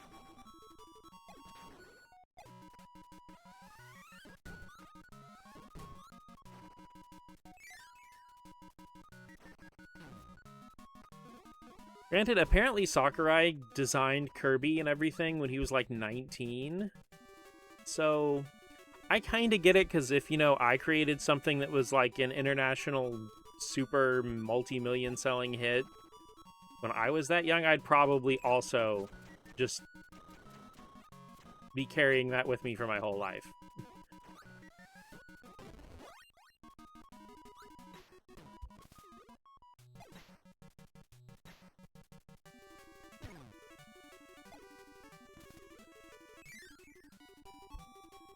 Oh yeah, the hidden secret in the moon.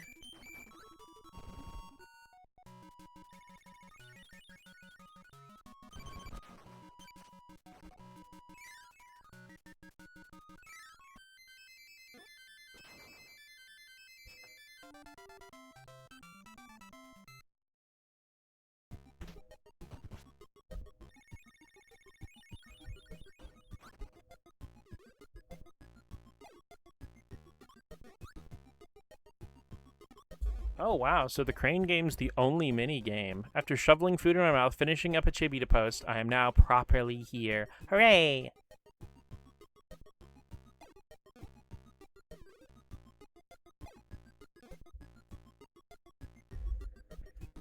Oh, and if is it actually posted? I need to go retweet it on the Blue Skies.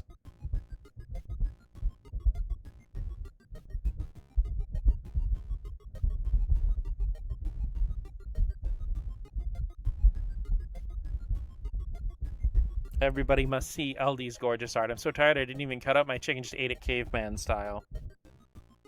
Oh my gosh, she's so cute.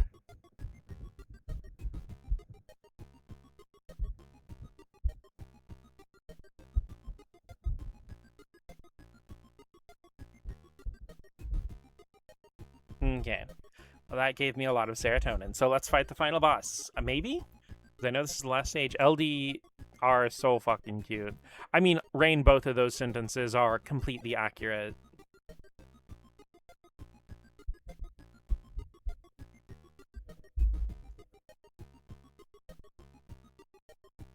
Let's go. The showdown with King DDD.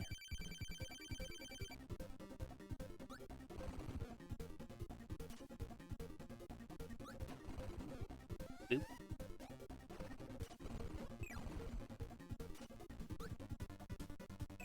Ow.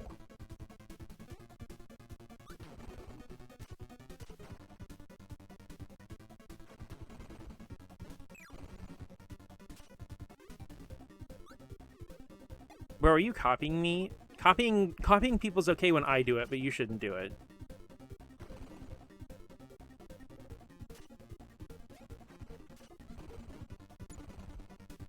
Also, I don't think this has come up yet, but if you suck up two things at the same time and spit them out, you get a star that actually has, like, armor-piercing qualities and will go through things and can hit multiple enemies. Colors in this game are so mean. Oh, same. I was saying that earlier. Like, there are some of the color palettes for the background stuff in this game that are just absolutely me-coded to the max. Just be LD and I living in our magical forest of pinks and purples. And light, soft blues.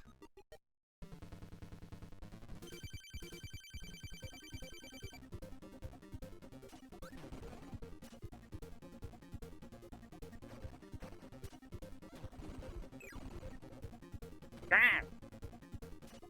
Do not tackle my face. At least not without a warning. Pastel princesses.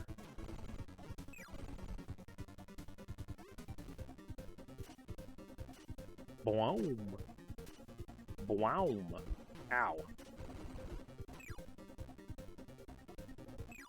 You know, maybe I should get an ability before I take on this battle. What?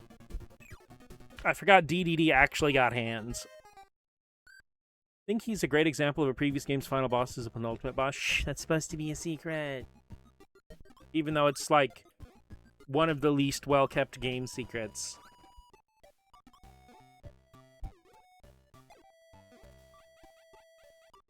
I don't want something projectile. Maybe cutter?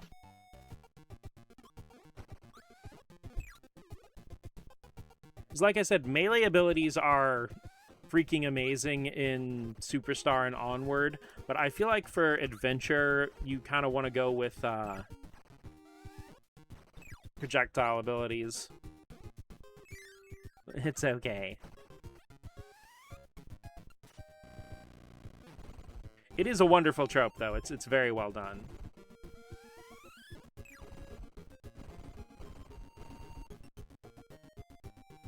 Now my viewing experience has been tainted.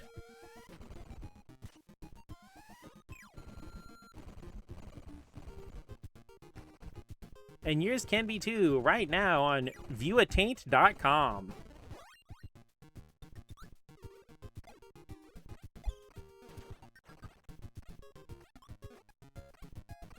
Wahoo! Okay, drop the hammer, grab the slice device.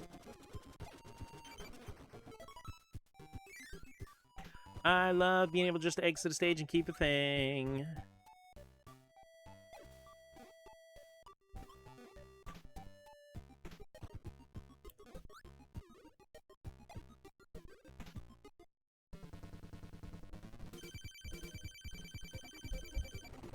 Throwing boomerangs directly in your face. Why is that not hurting you?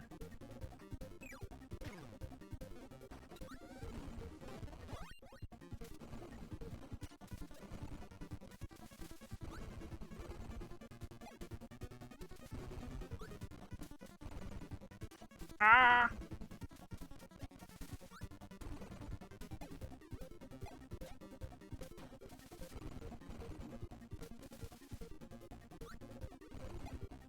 $1,000,000 boomerangs.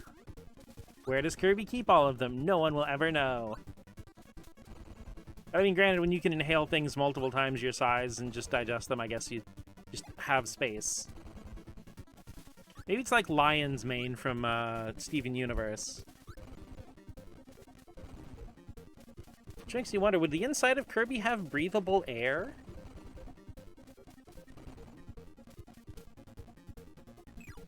Shit! Ow! I got sucked! Okay, oh. They're Kirby's bones. The slice device? Oh, you mean the guillotine? Say less. Guillotine. Sometimes I pronounce the L.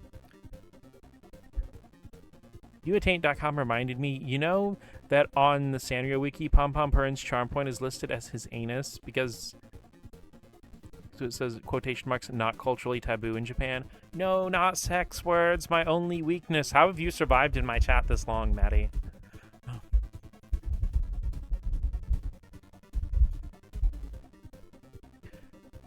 I mean, it is kind of weird how, like, a normal part of a living creature's anatomy is this, like, horrifying...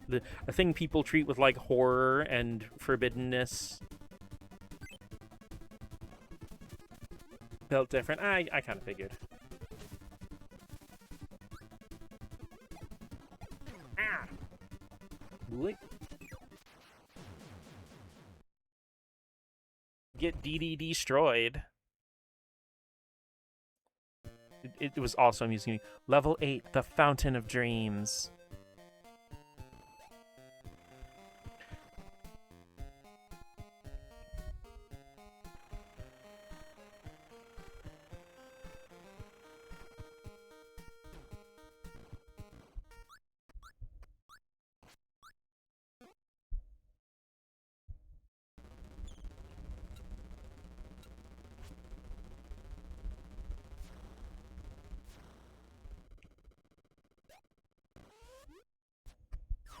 You see, in reality, DDD destroyed the Star Rod because he was trying to protect Dreamland. There was a horrible nightmare living inside the Fountain of Dreams, and by reuniting the Star Rod and putting it back in there, Kirby unleashed it. With a fucking sexy-ass parallax scrolling background.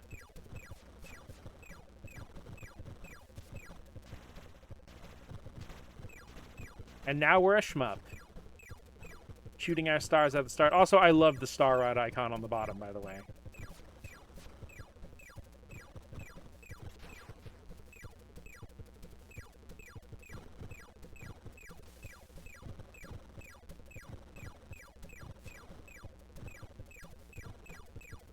Fuck it, I'm going full Takahashi Meijin. I am gonna mash that 16 button presses per second, baby.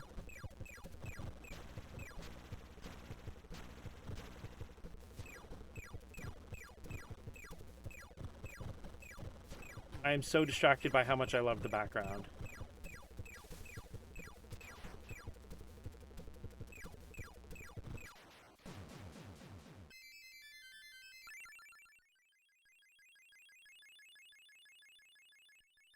Kirby's little hat, just stars in blue and purple clouds and funky galaxy ball.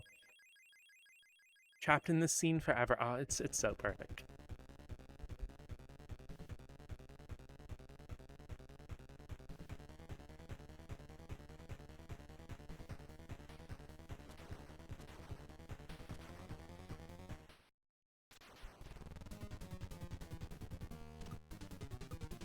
Round 2, the real final fight against the Nightmare. Oh wait, I'm not auto-flying anymore. Uh-oh, I have to actually think.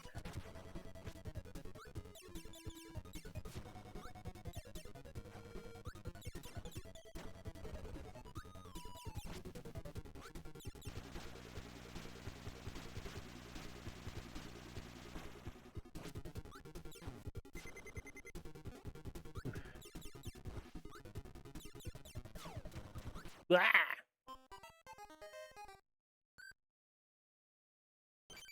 Okay. We got this.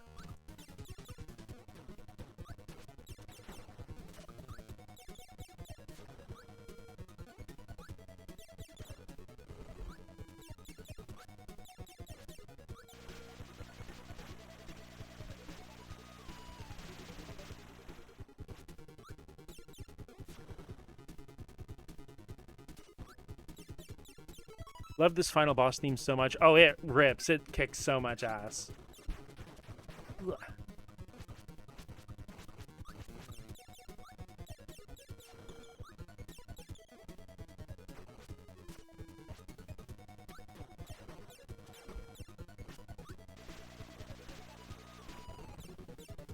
Yeah, get starred.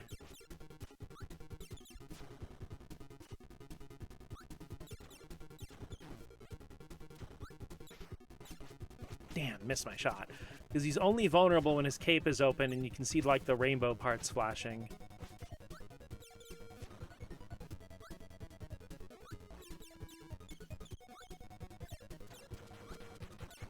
Oh, shit. This lag is really getting me.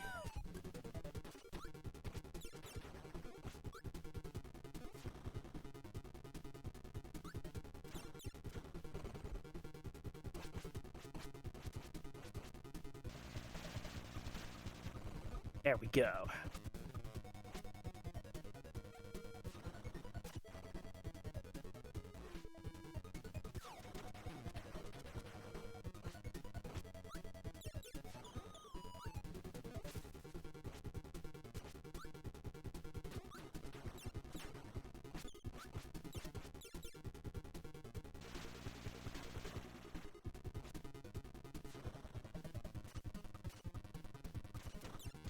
Come on, Kirby, jump, please. Ah.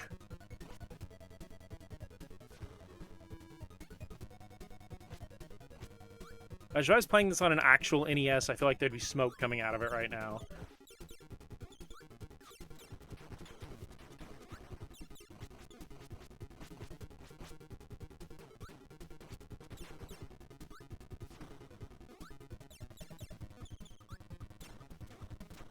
Okay, there we go. Got the head.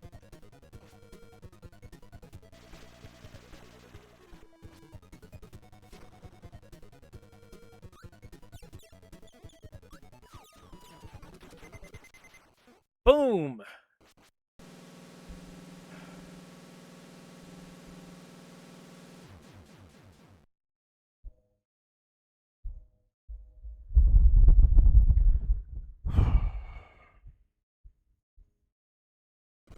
Sick death animation. Nice rod. Yeah, you used it to piss on the fucking moon. Kirby fought to find the Star Rod. But King Dedede did not mean any harm. Bad dreams had invaded Dreamland. A nightmare came to the Dream Spring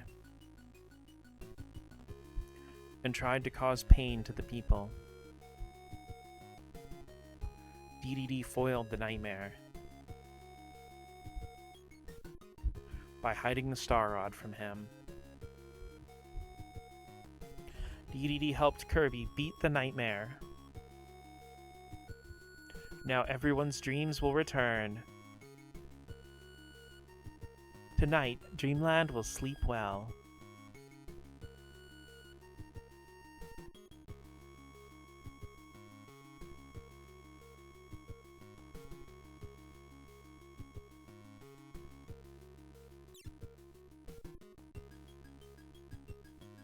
Got the pissing on the moon. It's okay, 7th. Gosh, I love this color palette. Ah. Ah. Oh my gosh, this game is so wonderful.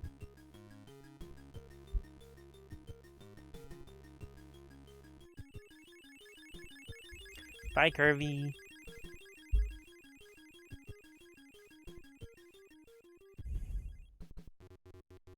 We did it, guys. We finished Kirby's Adventure. Satoru Iwata, Shigeru Miyamoto, Takao Shimizu. Kirby has done it. Woohoo! Director and game designer Masahiro Sakurai. Takahashi Saito, Shigeru Hashiguchi, Tadashi Hashikura, Kazuo Ozawa, Kazuya Miura. I think a lot of these people are still working on the Kirby series, or at least have spots at Nintendo still.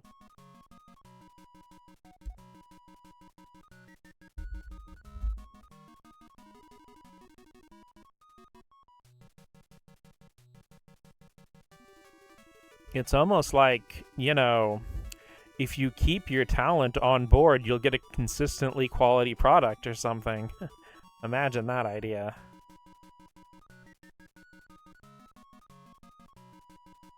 Sounds fake, I know.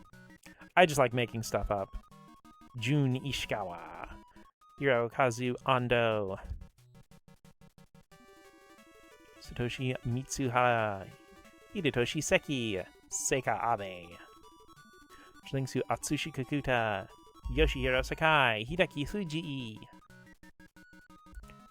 Halkin Debuggers. Nintendo Debuggers. And Dan Osen. The end. Look, the little bye-bye is the ability. Bye-bye, Kirby. Congratulations. Choose extra game to go on a more challenging quest. In this quest, you can't save, and your max health is 3. I think I'll wait on that for now, but... fucking did it! This is the first time I have ever gotten 100% on Kirby's Adventure. Kirby games are too cute, I know. Hell yeah, we did it. Yay. Because like I said, my childhood cartridge is at 93%. I haven't probably played my childhood copy in over a year. So I should pull it out. If the save battery still works, maybe I'll go back to my childhood copy and go ahead and get the last few little things I missed. Because, you know, honestly, I'm proud of myself. The only one I had to go look up was that one in level 3 of Orange Ocean. And also the one right here that's 50% was just one I started playing when NSO first got the game, and I just wanted to play some Kirby's Adventure. 100% Kirby. I'm gonna take a screenshot so I can have that I got 100% on one of my childhood video games for the first time.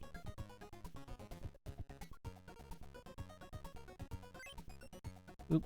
That's right. I remember you can just play bonus games. We can just play like the Boss Rush, Egg Catcher, Quick Draw. Let's do easy because I'm a little baby.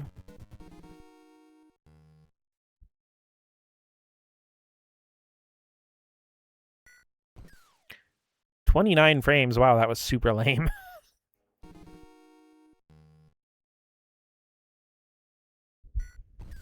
I actually can.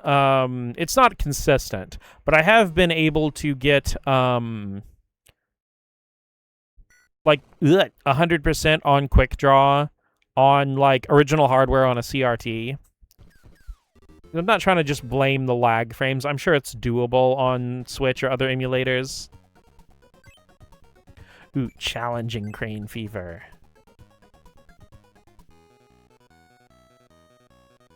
We gotta grab our thick boy right now. Gimme my thick boy right now, now.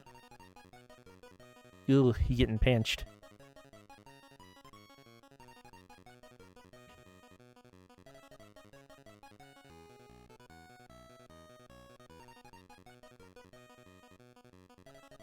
A level 3 Crane Fever, that thing moves way too fast. Thick boy, come home, please. Wump. Do a round of Egg Catcher.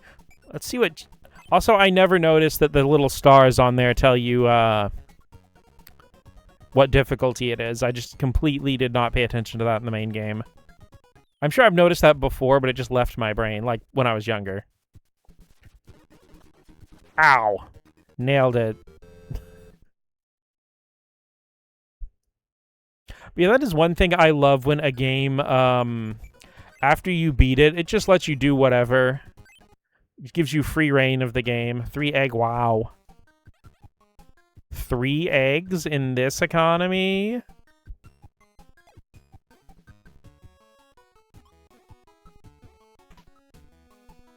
Oh, wait, not this stage.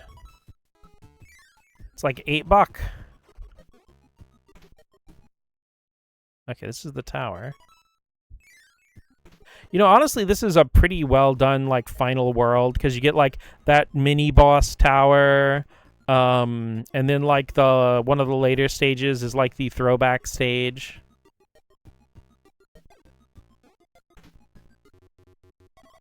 Can I give you a wow in these egging times?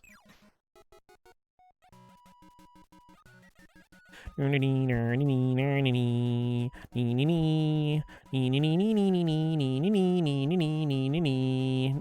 how no one thinks you just buy a dozen eggs and plant those for infinite egg.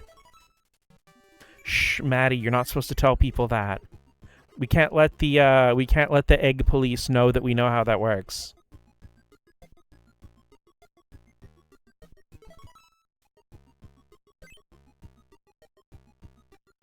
I ironically described Yoshi. Shit, they're knocking at my door.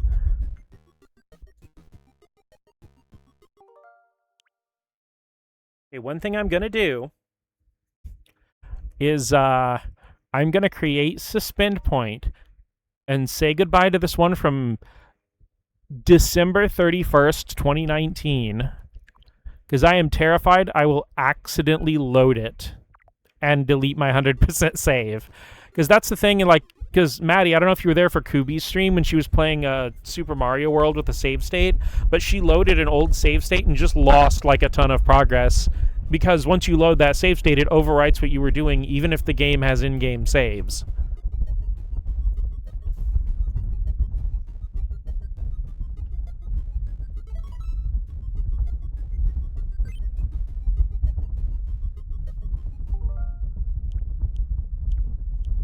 Ah, new game minus. Oh, one thing I did want to take a quick look at. There's an SP version, and I wonder what it does. Oh, it just gives you a 100%ed save file, I guess. Okay, wait a minute. What's the difference between 100% perfect? I know it's got the music select. Maybe the 100% perfect is what you get for completing the game on Extra Game.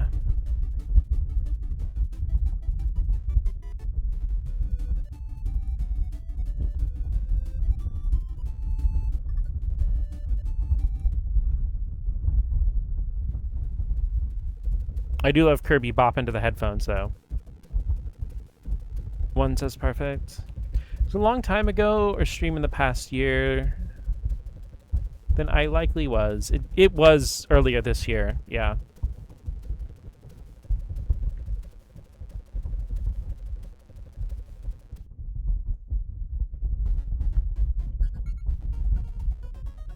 Okay, so this is just the 100%ed. Basically, it gives you a game file to run around and be a doofus in.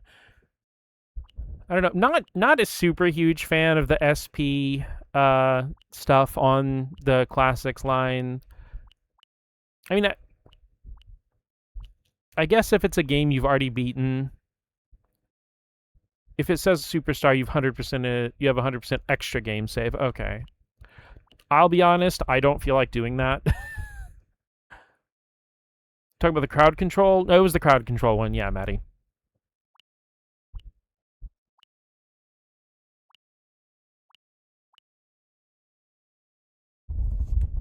Also, I do really like the North American Kirby's Adventure box art. I mean, part of it's nostalgia, but, like, just, you know, Kirby sucking away the box art and having all, like, the mystery things from, and then the pink stars and stuff. Part of that, but I was super tired, fell asleep at points, yeah. Can I transfer my tiredness to someone who wants to sleep? You see, the problem when you have insomnia or whatever is that no matter how tired you are, you just don't sleep. So, like, transferring that to an insomniac would mean they're still awake. They're just even going to be more tired.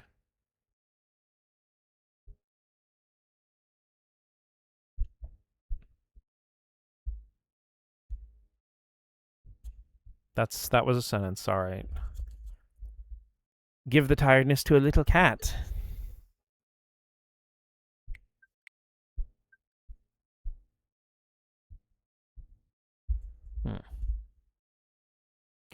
Yeah, we did it, guys. We finished another game on stream.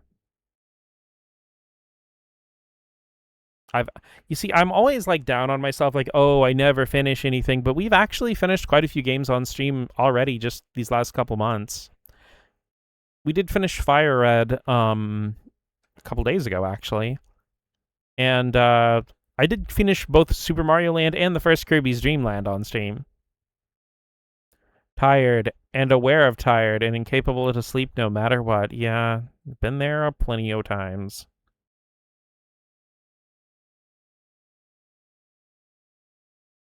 Transfer failed. Both are tired, and I'm forced to cuddle a little cat now. Oh no, the horrors. I wish there was a way I could show you guys the 3D Classics version of Kirby's Adventure. Really went for it. You could probably get Crystal done in an hour. The biggest thing stopping me from Crystal is dealing with Entei and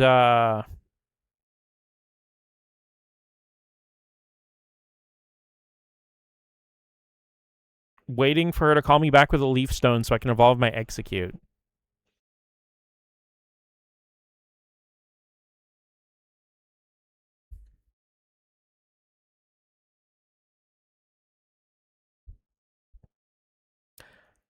Actually, you know what? I don't quite feel like ending stream yet. Why don't we like just do our little dailies and stuff in Crystal, and we can chat a little bit while I do that.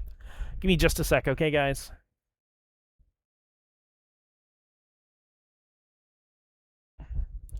Putting on a dad and your leaf hookup. Wow.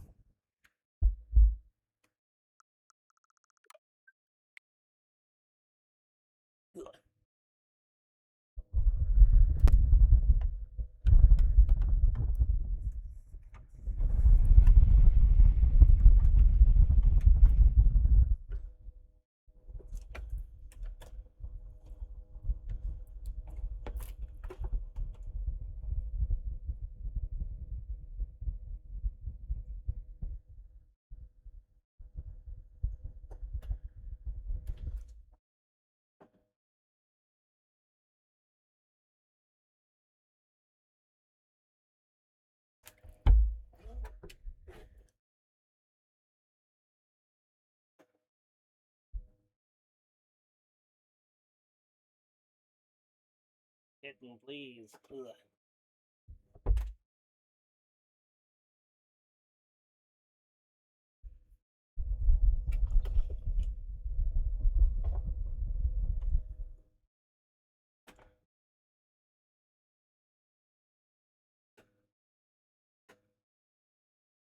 Made the mistake of hooking and unhooking cords with a cat in my immediate proximity.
Okay, let me update stream information real quick.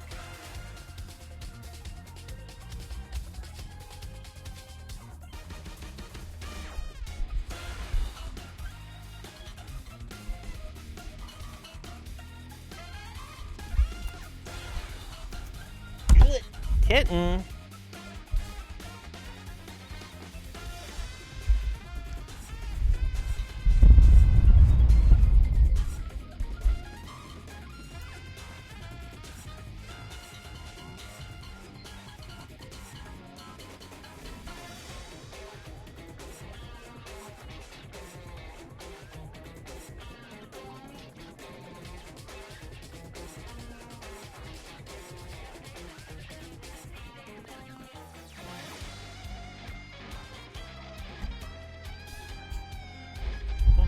as I'm actually gonna run to the bathroom real quick, I'll just leave the music going.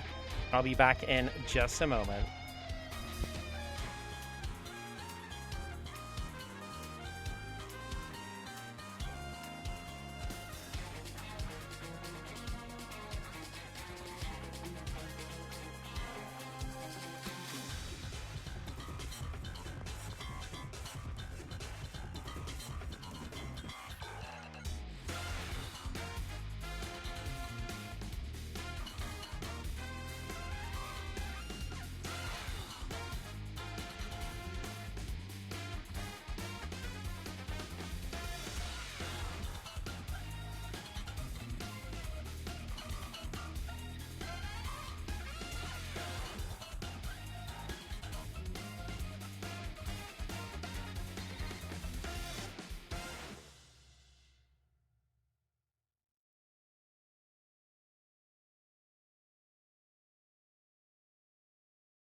It's true, Cole. I do like Pokemon Crystal. I know I've kept it hidden from you for so long. I'm sorry you had to find out this way.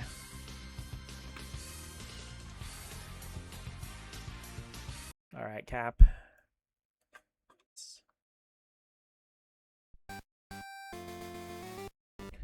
A little bit of crystal. Congratulations on successfully toilet. It was a lot of hard work, but I figured it out.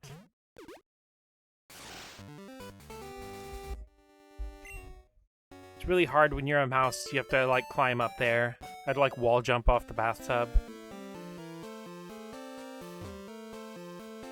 Okay, but, like, jokes aside, I wonder if, like... You know, with Super Mario with all his wall kicks and backflips, I cannot imagine trying to do some of that stuff with a full bladder. That seems so uncomfortable. Then again, I don't know, like, I guess some people, like, can just ignore the fact that they have to go to the bathroom. The important part is I know you like crystal now. It's like, I guess there are some people that can completely disregard the fact that they have to go to the bathroom, and I have no idea how you do that, because, like... if it's just a little bit, whatever, but it's like, once it gets to a certain point, I cannot concentrate on anything else. And, you know, I'm not at my current job, but like an older job, you know, like, they'd be, like, really mad at me or angry if I asked to use the restroom. And like, well, didn't you go on your break? And, of course, I only got one break per day. It was usually, like, an hour after I got there. And it's like, one of the managers like, well, I just hold it all day. And I'm like, okay, enjoy your urinary tract infection, I guess. I'm not doing that. It depends for me. Sometimes I can make it at least a sub-priority, like if it's but even if it's running in the background, I can feel it. Well, that's the thing, is like, that a large thing that causes incontinence in old age is holding it too much when you were younger.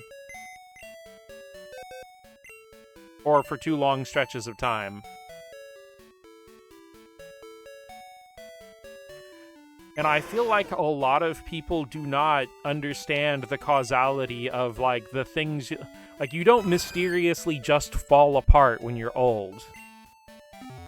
It may be harder to recover from things, and you may not heal as fast. But it's like... No, it's like the things you have to deal with when you're older from not taking care of yourself at a young age.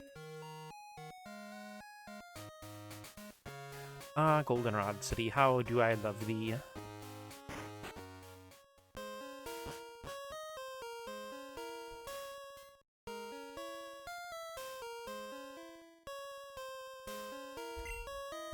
Welcome!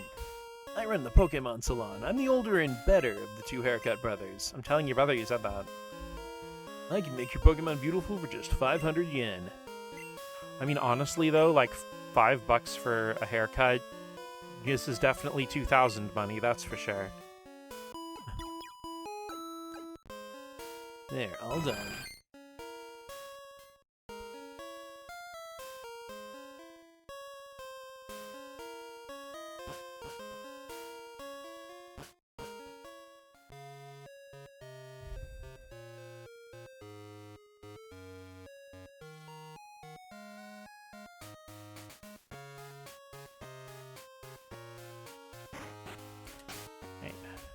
For different reasons, with autism, you may not be able to recognize your body's telling you. With ADHD, you may not have the mental capability to stop what you're doing, so it's pretty common.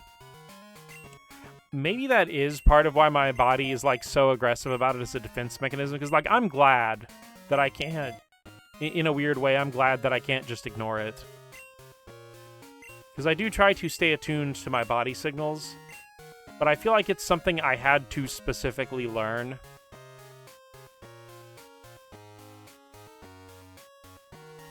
Don't lecture me with your $5 haircut. Zubat with bangs. I routinely forget to pee when I'm drawing. LD, that's not good. I mean, even if you are out there exercising those pelvic floor muscles, which I respect, you still gotta take care of that. Which I know you've been better about it lately. Which I do also appreciate. I care about you. I want you to be well taken care of. That's another one of the major downers of all my friends being very far away, is like, you know, I wish I could just be like, you know, come over every once in a while and be like, hey, I'm gonna make you some dinner and I'm gonna make you eat it. I'm gonna make sure you have food. And make sure you get your bathroom breaks.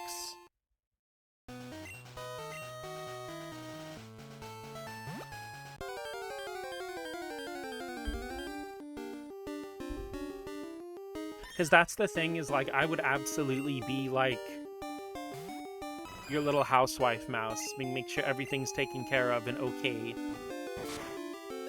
Make sure you get your food so you don't have to worry. I think for me, contamination anxiety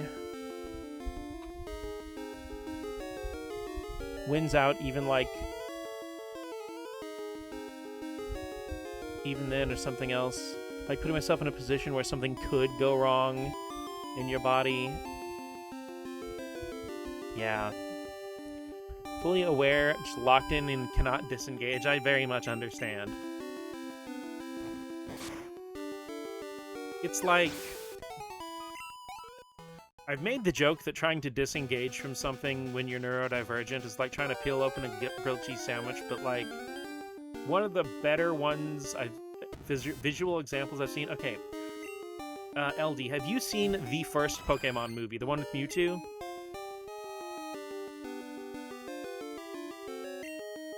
And this is like for anybody in chat, but do you guys know the scene where Mewtwo is sending out all those dark Pokeballs to steal everybody's Pokemon?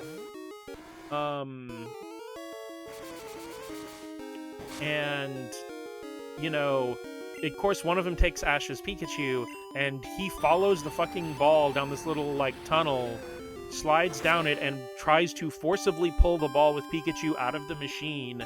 And there are all these mechanical arms trying to grab Ash and pull him in, and he's, like, pulling away with all of his strength from these mechanical arms.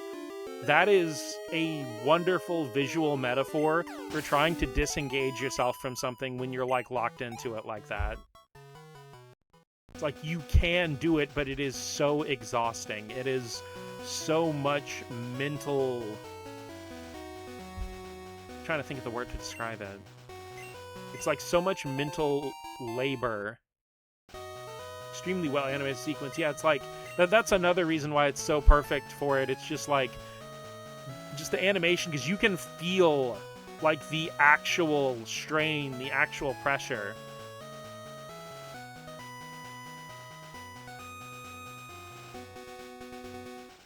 Granted, like, the whole movie is amazing in a way that's hard to describe.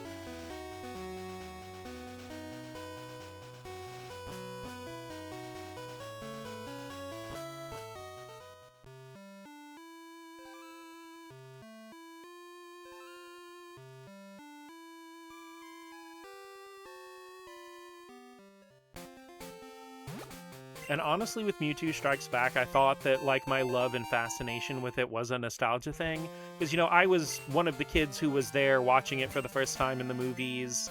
You know, like, and it was the first Pokemon movie, and it was a big deal. But, like, it definitely hit different. It didn't hurt that this was also around the same time I was discovering stuff like Final Fantasy VII and Xenogears.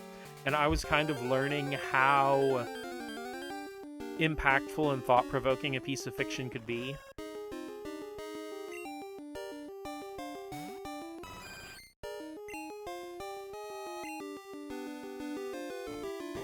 You watched it a few years back, yeah, it still holds up.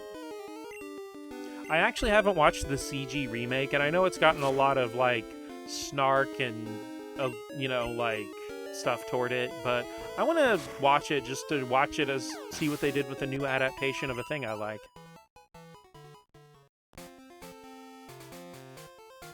Completely forgot that existed. I think it's only on Netflix, and I don't know if it ever got a physical release. No, it got a CG remake, yeah. It's interesting, because even though the CG remake itself, I think, is only, like, 3 or 4 years old, it still uses, like, the designs and everything from, like, the 90s era of Pokemon for all the characters and everything. And, like, it's still Ash, Brock, and Misty. It's like, it is fully that movie. It's not trying to be something different or a reimagining or something from what I've seen.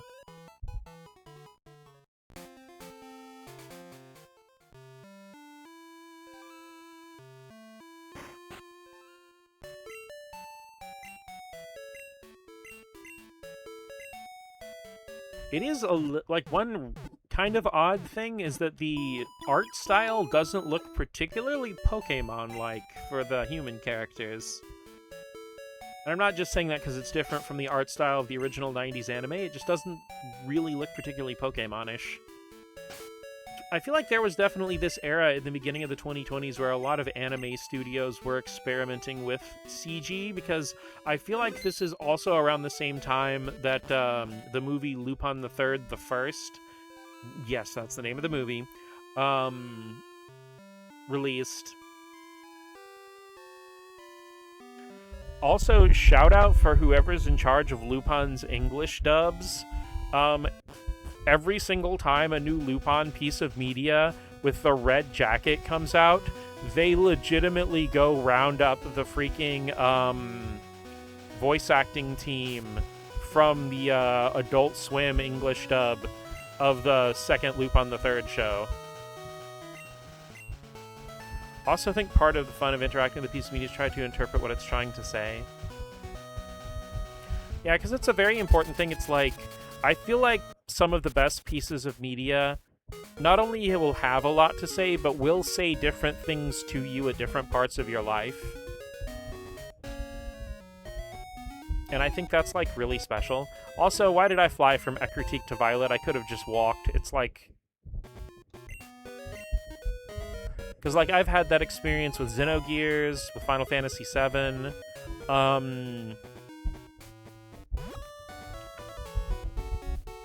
gosh, like, quite a few things.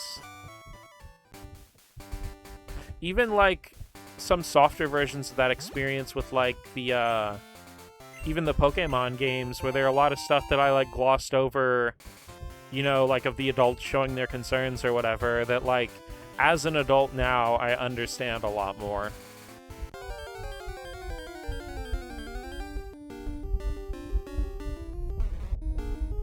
Come on.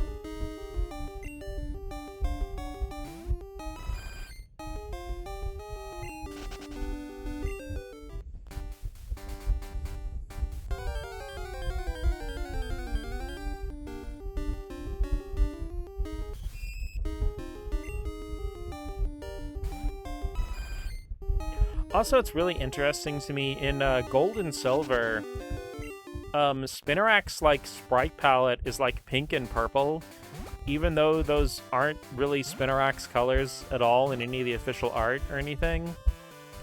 So it's actually interesting they went and changed the color to be more accurate for Crystal.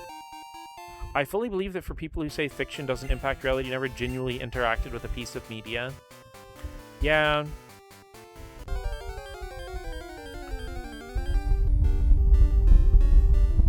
That's why, like, and I know I'm just preaching to the choir in this chat specifically, but I feel like that's a big reason why having, you know, representation for different kinds of people in media is important.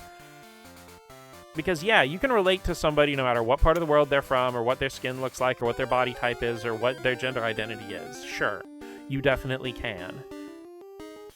But it's still nice to know that your existence is acknowledged in a piece of media. You know, it's nice to see that something out there's like, hey, I see you. Because, like, I remember this wonderful short that came up on my YouTube of, you know, this woman who was black was playing Tomodachi Life, and she was just making me's and stuff. And she was almost in tears for how happy she was seeing that not only did Tomodachi Life have black hairstyles, but it had, like, actual hairstyles real people wear. Not just, like, you know, one afro and maybe a fade. And it's like, it just shows how really important that kind of stuff is. It's also really important for kids because, like, it's important for kids to know that anybody can be the hero, anybody can be the main character, anybody can save the day. You know, I feel like that's one of the most powerful things with Spider-Man is, like, you know, there's Spider-Verse, and you can be cynical and say it's marketing, it's there's a million Spider-Man toys and merch you can buy, but like, no, like, the fact that anybody can be Spider-Man, I think, is one of the biggest things about Spider-Man, because, like, it's been so deeply integrated into the general social consciousness now of Spider-Man and Peter Parker and all that stuff that I feel like it gets forgotten how kind of subversive Spider-Man actually was as a superhero when he was new, because, like, at that time, you know, a lot of superheroes were, you know, these adults who were already successful, like your Tony Starks and your Batmans and all that stuff. And, you know, a lot of them were built like Adonises, and they didn't really have a whole lot of social issues they had to deal with, especially, you know, ones like Batman. When you're a millionaire or billionaire, it's amazing how many problems just go away.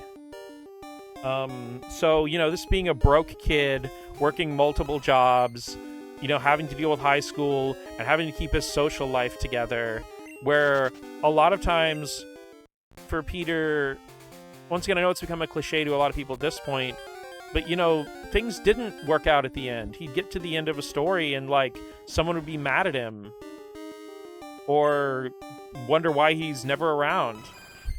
You know, it's like, yeah, he was designed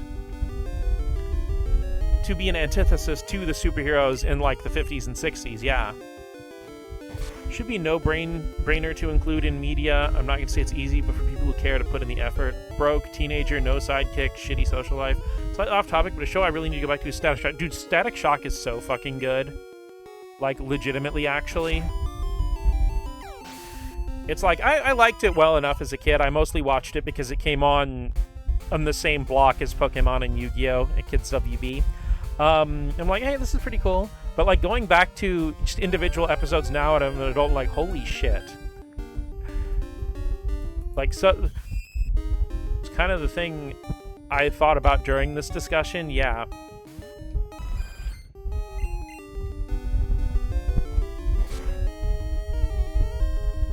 No, Static Shock is really damn good. Bluetooth brain cell strikes again.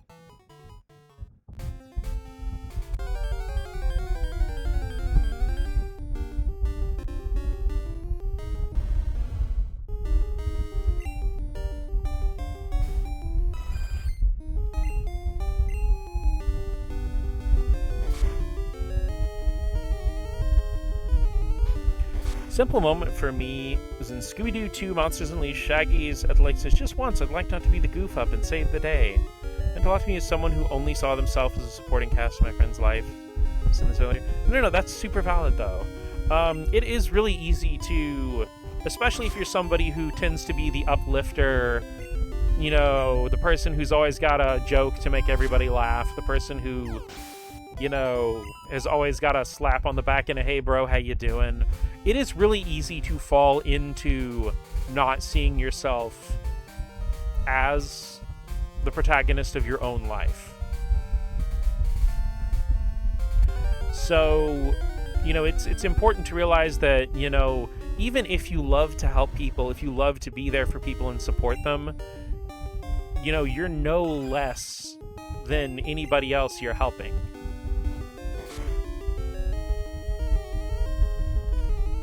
Definitely get that, still struggle with it. It can be difficult, especially if you're a shy person or a person who just prefers to do background work.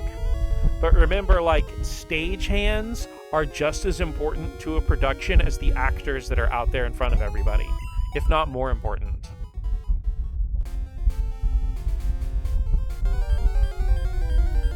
And also, there are times when you just switch roles and you can do both or neither and stuff. It's like, I also think there's a big societal pressure for a lot of people to get shoved into a role and have that define you, when humans don't work like that. We are all multifaceted.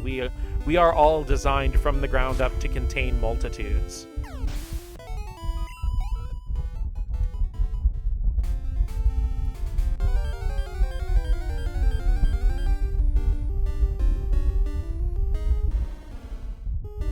Is honestly, like, it was really difficult for me. This is gonna be like a weird example, but my brain relates everything to video games because neurodivergent. Is like, a lot of times I felt like in a Pokemon playthrough, I could only use specific Pokemon because, like, this or that one would be a friend's favorite or something. Or, like, you know, I'd have to, like, do things a certain way because this is how I'm supposed to do them for me specifically. Hi, Liz. Good evening, Mots. It's Liz. Are you awake? Hi, do you have some free time? I've got all sorts of time. If you're free, would you like to battle? I'll be waiting on Route 32. Let me know when you get here. I'll call you later.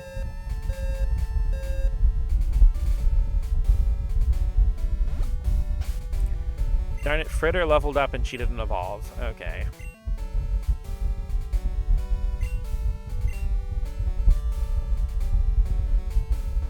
Here, let's give... Oop.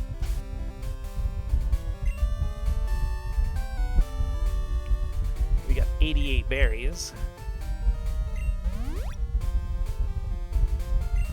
I know this may seem weird, giving Fritter one berry at a time to heal her, but giving items does help increase the friendship.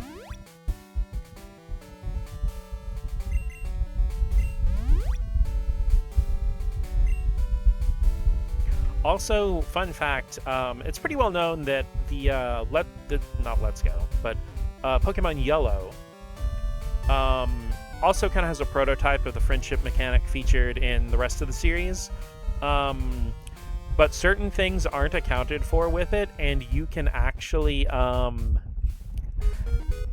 like, in Yellow, your partner Pikachu will be happy to get an item, but it does not take into account whether or not that item's doing anything. So you can just shove one potion in its face repeatedly, and it will just absolutely love it. You can just give it one potion to raise its friendship. Easy Bulbasaur. I feel that also because I want my friends to have their individuality, that I'd neglect my own, right? And one of the most difficult things to come to terms with is that sacrificing yourself does no good for anybody. Because you may think you're being noble, but in reality, when you sacrifice yourself, whether it's your sleep, your health, your well-being, your mental health, and you think it's doing more for somebody, 9 times out of 10, that person would much rather you be healthy. And when you hurt yourself, you hurt everyone who loves you. You're late. Let's get started now. It's like soft launching giving up. Yeah, kinda. I don't know why I said kinda. It's literally exactly that. Apologize. My really bad habit of using dampening words because... Oh, Liz, what are you doing? When I was at certain younger formative ages, if I said anything with declarative... Declarative? You know, I don't know if I've ever heard that said out loud. But, you know, if I said anything with firm certainty, it would always be challenged. So I got into such a habit of saying kinda and almost and it's sort of like and shit like that when I really shouldn't.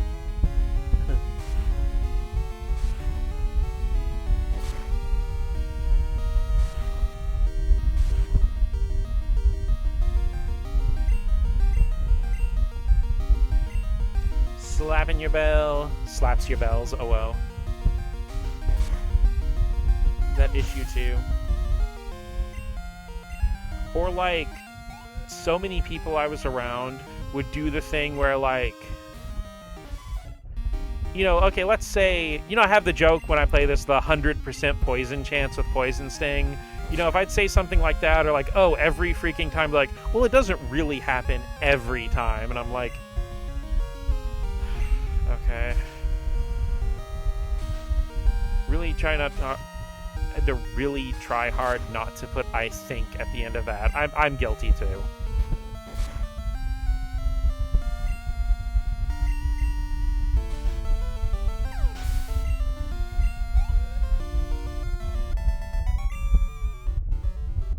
I've got to relieve my anger. I might have a strategy for you, Liz. Telephone you if I hear anything interesting. That's like the one rare piece of dialogue that I feel like has aged, is the I'll telephone you. Because it was pretty common to say that in the late 90s and 2000s. I like pancakes. Oh, so you hate waffles. For me, it comes to fear of being wrong and looking incompetent because of that. Yeah, one of the hardest things, honestly, is to get over that fear and just either laugh off being wrong about something or just look at it as an opportunity to, like, be like, oh, really? I didn't know that. Cool. Or, hey, I should go look that up and see more about it. But it's difficult because I know in a lot of people's lives, especially when you're a kid, you will be ridiculed endlessly for even the slightest inaccuracy about something. I did not sell that nugget.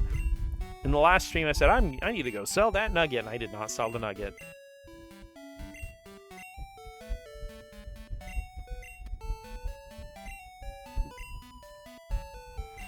Spicy hot take.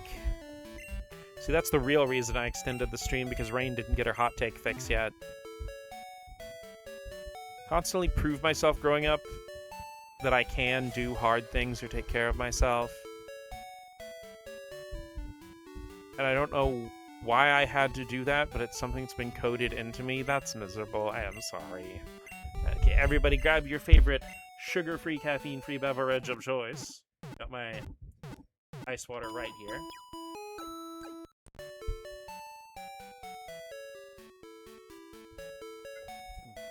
And take a nice big sippy.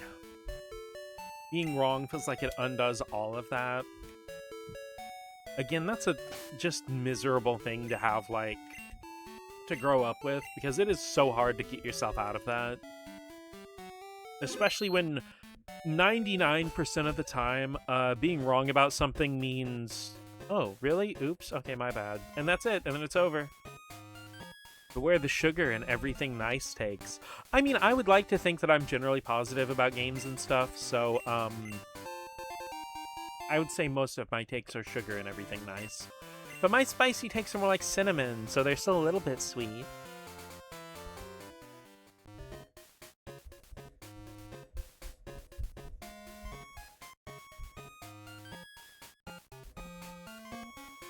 Take Chemical X for those. Being wrong about something means a way higher chance of being right next time. That's how I think about it, yeah.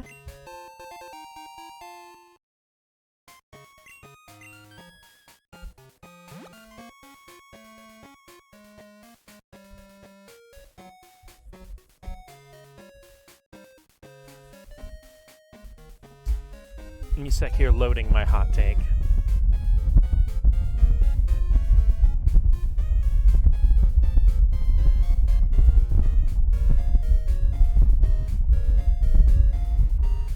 Okay, so I think it's pretty well known that the 7th console generation, which was the Wii, PlayStation 3, and Xbox 360, ended up having a pretty long lifespan. And in all honesty, the 360 and PS3 were kind of two different consoles throughout their life. Because in the early half, like, you know, like, they both had completely different UI. The PlayStation had, like, a different controller. And when they both got their slim revisions in the late, like, between, I think, 2009, 2010, I think both of them had massive improvements. And they were also the first console generation to be really long in comparison to previous ones, because most console generations prior to that were about 5 years. There were some exceptions, like the NES, and the PS2 just never died. It just kept going. And like I said with the NES before, the idea of console cycles wasn't really a thing, so it just kept going. But in all honesty, I think that the 6th generation, the PlayStation 2, GameCube, and Xbox, was cut way too short. Especially the original Xbox, which is only the main console on its market for 4 years. Because the Xbox 360 came out in 2005, the original Xbox came out in 2001. And I feel like those systems, aside from maybe the PS2, which, like I said, just kept on going, I just feel like they never really reached their full potential at all. Because, I mean, the Wii was basically a Super Saiyan GameCube. And I feel like of the next-gen consoles, the Wii was probably the most justified. Because, you know, GameCube wasn't doing well. But I feel like PS2 and Xbox could have just kept on rolling for a much longer time. And I would love to see what devs could do with more. Especially because, like, I don't know about you guys, but most people I know didn't adopt HD TVs until, like, the early 2010s. I know that I didn't have one until 2011, and even then I knew a few people whose main TV was still a CRT. Love that Dreamcast somehow got the best homebrew scene out of that generation. It's not surprising. There's something in the Dreamcast that just brings out the best in people, I feel like. It's hard to explain. I'll now only be referring to the Wii as Super Saiyan GameCube. It's impossible to grow without mistakes. I grew up every mistake being a permanent thing to point and laugh at. My adult brain knows being wrong is okay. My inner child treats it like a serious threat. Depending on company, yeah. It's a lot of life to unlearn the damaging things in my brain. This makes me understanding of other people messing up. It is really important and really difficult to unlearn a lot of toxic stuff, because especially because adults, a lot of them did not treat children with empathy. They treated them as a burden that they had to take care of. And there are quite a few adults who would just look for any opportunity to get one over on their kid for some reason.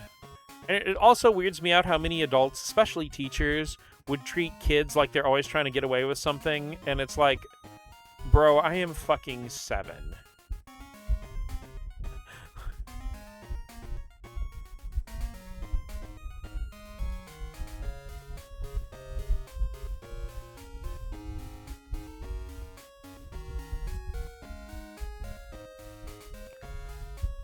But yeah, I always do wonder what would have happened if the Dreamcast had lived longer. Like, would it have gotten, like, a revised dual analog controller?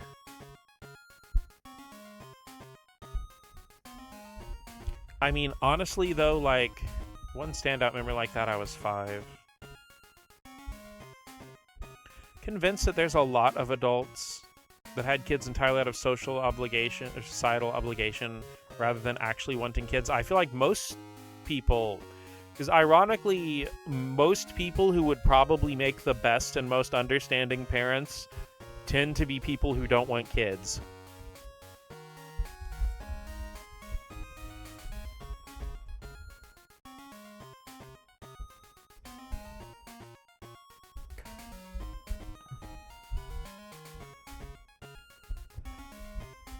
That and looks left and right.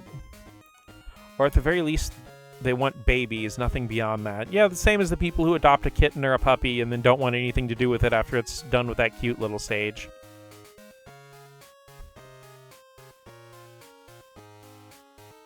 Something else I wanted to do... Oh, Cal. Let's go battle Cal.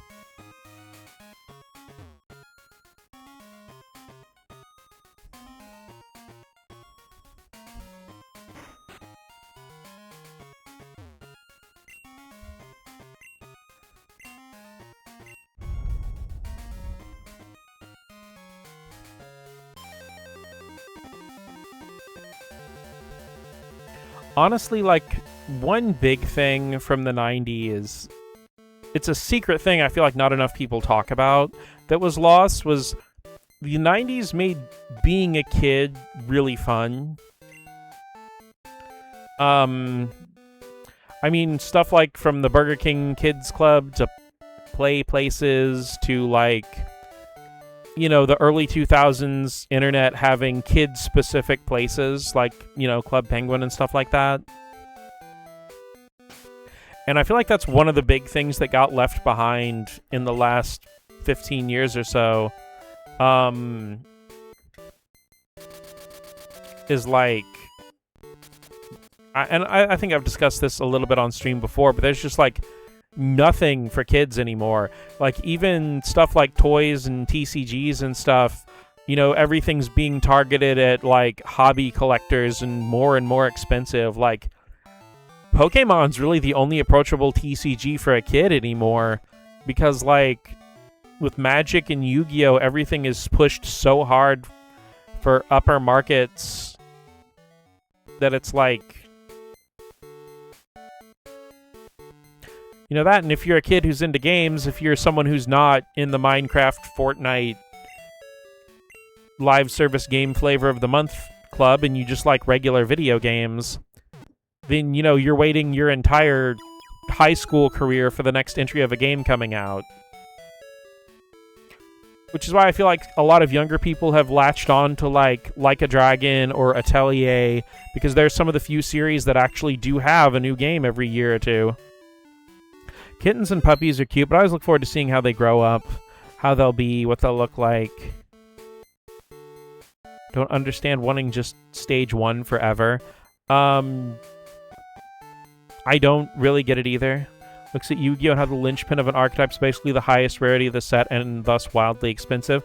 You know what fucks me up about Yu-Gi-Oh! With that, Rain? That is largely a product of Konami's American localization team. Because... in general, a lot of those staple cards in the Japanese releases will be regular commons or like silver. They used to call them silver tops when I was younger, but you know, like the normal insert rares that you're guaranteed at least one of in every pack.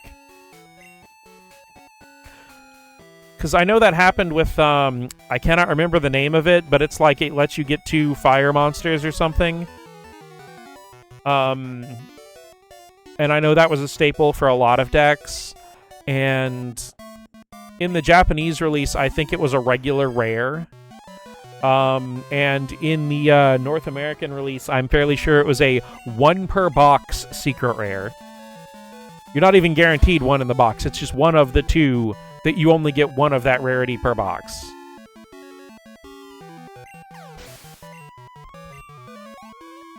I also remember Konami a few years ago. Konami famously, there was a Japanese version of a structure deck that just came with a common printing of Infinite Impermanence, which is a competitive staple. And they removed Infinite Impermanence and put it in there put another common card in its place for the international release of that precon. Back rekindling in the Snake Eyes meta. Honestly glad I wasn't a kid growing up in these times. I feel like how it feels like the decade-specific things kind of blow. Yeah. I'd love to stay around, but I think I'm going to head out, do a bit of Final Fantasy XIV, and settle down for bed. Okay, you have a good sleep, Cole. I'm probably going to wrap it up soon anyway. But thank you for dropping by. It's always fun to have you here. Rekindling was like hundreds of dollars. Yeah. I remember that. Honestly, it's a little hard for me to want to keep up with modern Yu-Gi-Oh! After Simo passed away. That kind of kicked my ass, I'll be honest.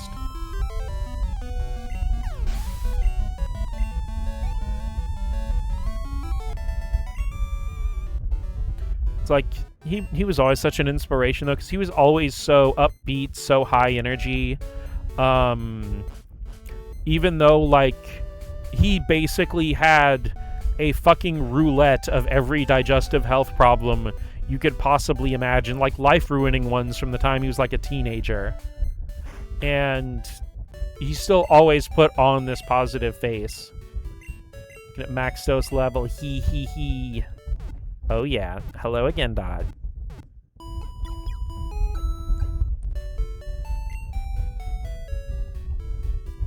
The temptation is very strong to get everybody to level 69 for the battle with Red. For me, growing up, many things were already being taken away. At the very least, there wasn't a 3+ year virus shut down in most of the world. Everyone reacted very poorly to it. I feel so bad for everybody who had to grow up in the middle of that. I feel like so many people were just stunted by having to live through that as kids and teens. Hell, I feel like I was stunted. My mental math for how long ago things were and how old I am is always like 3 years behind.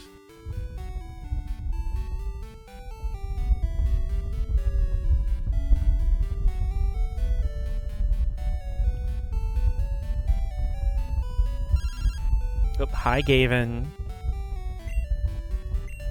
Let's battle. I'll be waiting on Route 26. Give me a shout when you're close. Okay, let's go battle Gavin, and then we'll call it a night. Also sucked having literally the first year of my 20s. But I can at least come back from that in a way, yeah. Well, at least you had your wonderful, cool, sexy friends on the internet. I think it generally fucked up everyone, even if they didn't get sick. Yeah, definitely.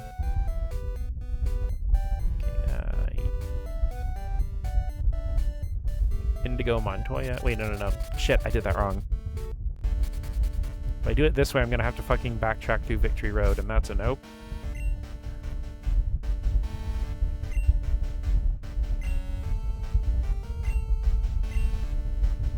Wait, what day is it? Tuesday? I wonder.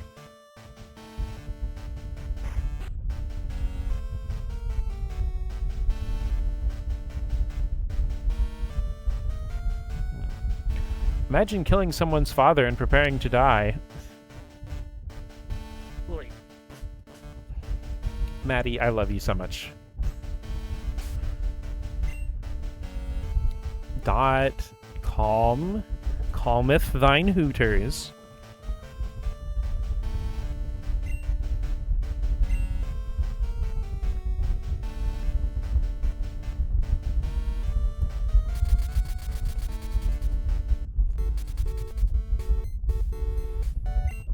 I just remembered I have a bicycle.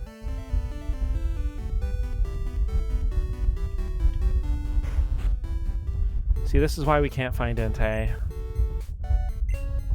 Oh. I mean, I was born with 6 fingers on my right hand. Don't tell anybody, okay? I remember watching that as a kid, and he was like, I must find the man with 6 fingers, and I'm like, oh, someone else has 6 fingers? Hello. Hi, Small Fox. I apologize. You're coming in like right when I'm about to end the stream in a minute. But how are you doing today on this lovely Tuesday evening, Small Fox?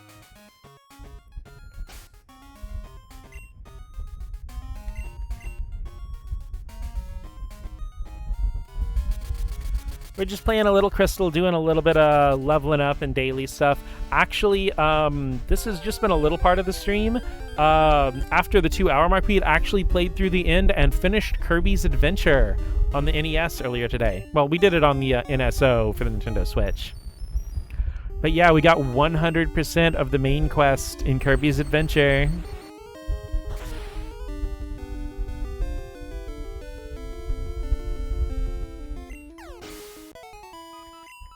Which is actually really cool, because Kirby's Adventure is a game I grew up with as a kid.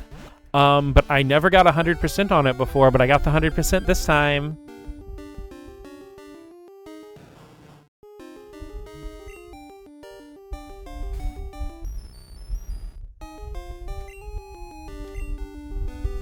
Whoa, kitten.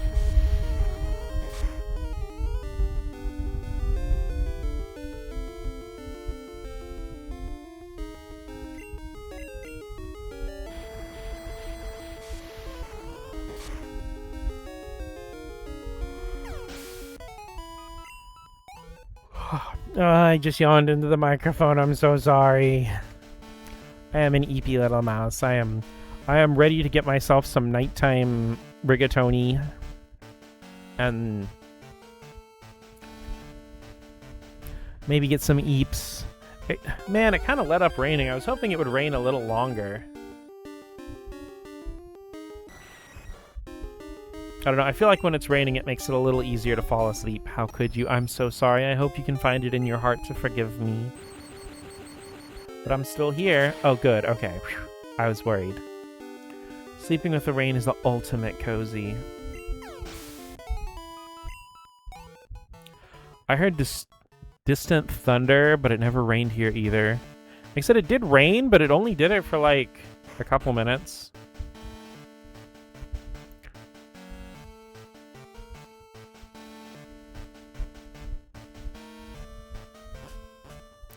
You know, while I do have my criticisms of Heart Gold and Soul Silver, I do like the fact that you fly anywhere between Kanto and Johto. It's not supposed to rain here until Thursday. Dot, what are you doing?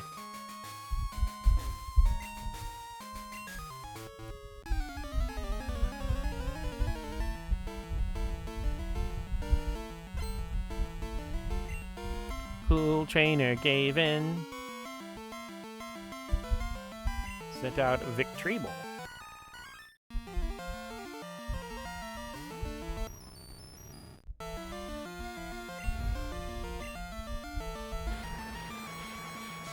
You know, I do find it funny that Victory Bell and Feraligator's names were basically truncated due to text space limitations, but that's just officially how their names are now forever. Even though if they wanted to, like, respell them properly in modern games, they technically could. Because I know some attack names did get, like, especially in Gen 6, they fixed a bunch of attack names, like having Thunder Punch no longer be one word, not Gator. But yeah, having Thunder Punch not be one word anymore. Feint Attack actually got respelled with an E.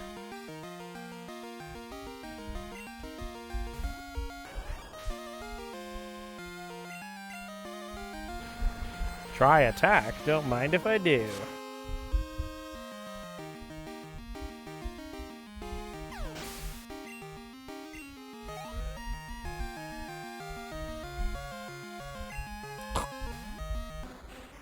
Kingler! The symbol of the revolution.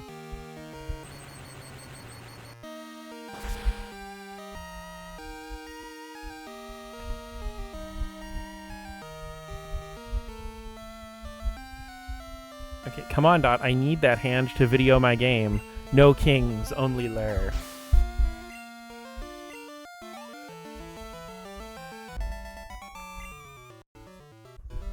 Yeah, life is even tougher.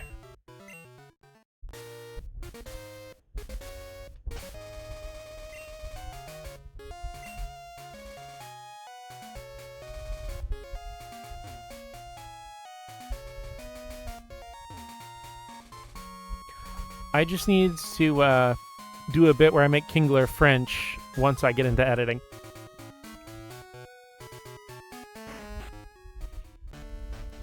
Never knew Splunk Dinko was a French surname.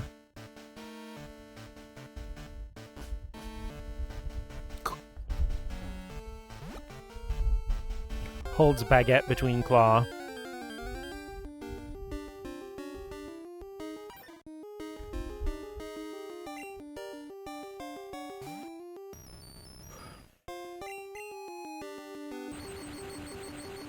I'm sorry, but I just think of that one bit from the Team 4-star version of the Return of Cooler movie. It's like, now that we've destroyed the forest, I can see plenty of things here we could put in a shopping mall, or a theater that only shows Jean Reno, or a baguette shop, or a place that has the best French coffees. Ho ho! I am French!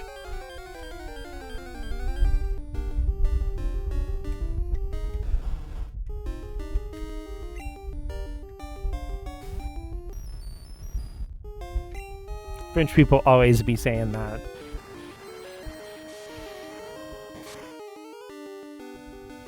I mean, as an American who very much likes a giant fucking soda, I can't really say anything. I do not engage with hamburger, but I do engage with big soda.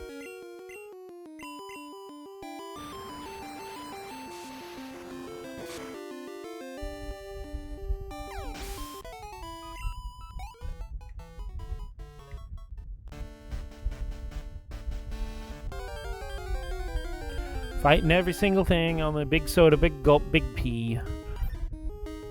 Sometimes like me big drink and big burger.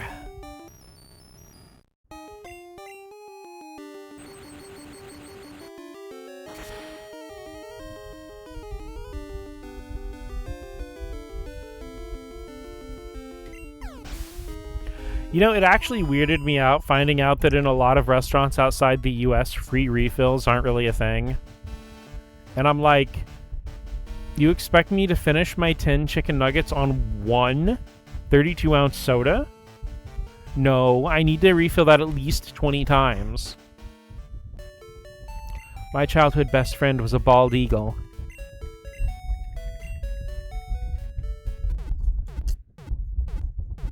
Or a beagle for short.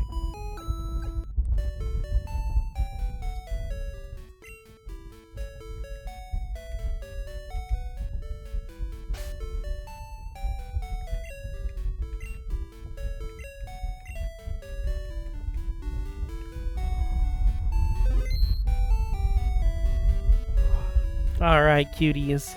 I'm gonna go ahead and wrap it up here. Let me see if any of the homies are live on twitch.tv right now. Let's see if we can go raid somebody.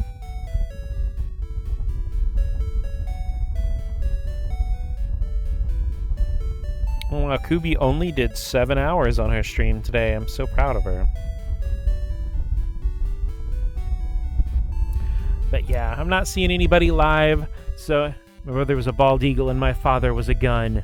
Just every American character's backstory in an anime. But you guys have a wonderful night. Thank you so much, everybody, for coming by. Thank you so much for hanging out with me. We beat Kirby. It's awesome. And like I said, thank you so much for joining me for all of that born-in-hand burger. Ate Texas every dinner. Thank you, you guys. You all have a wonderful rest of your night. Bye.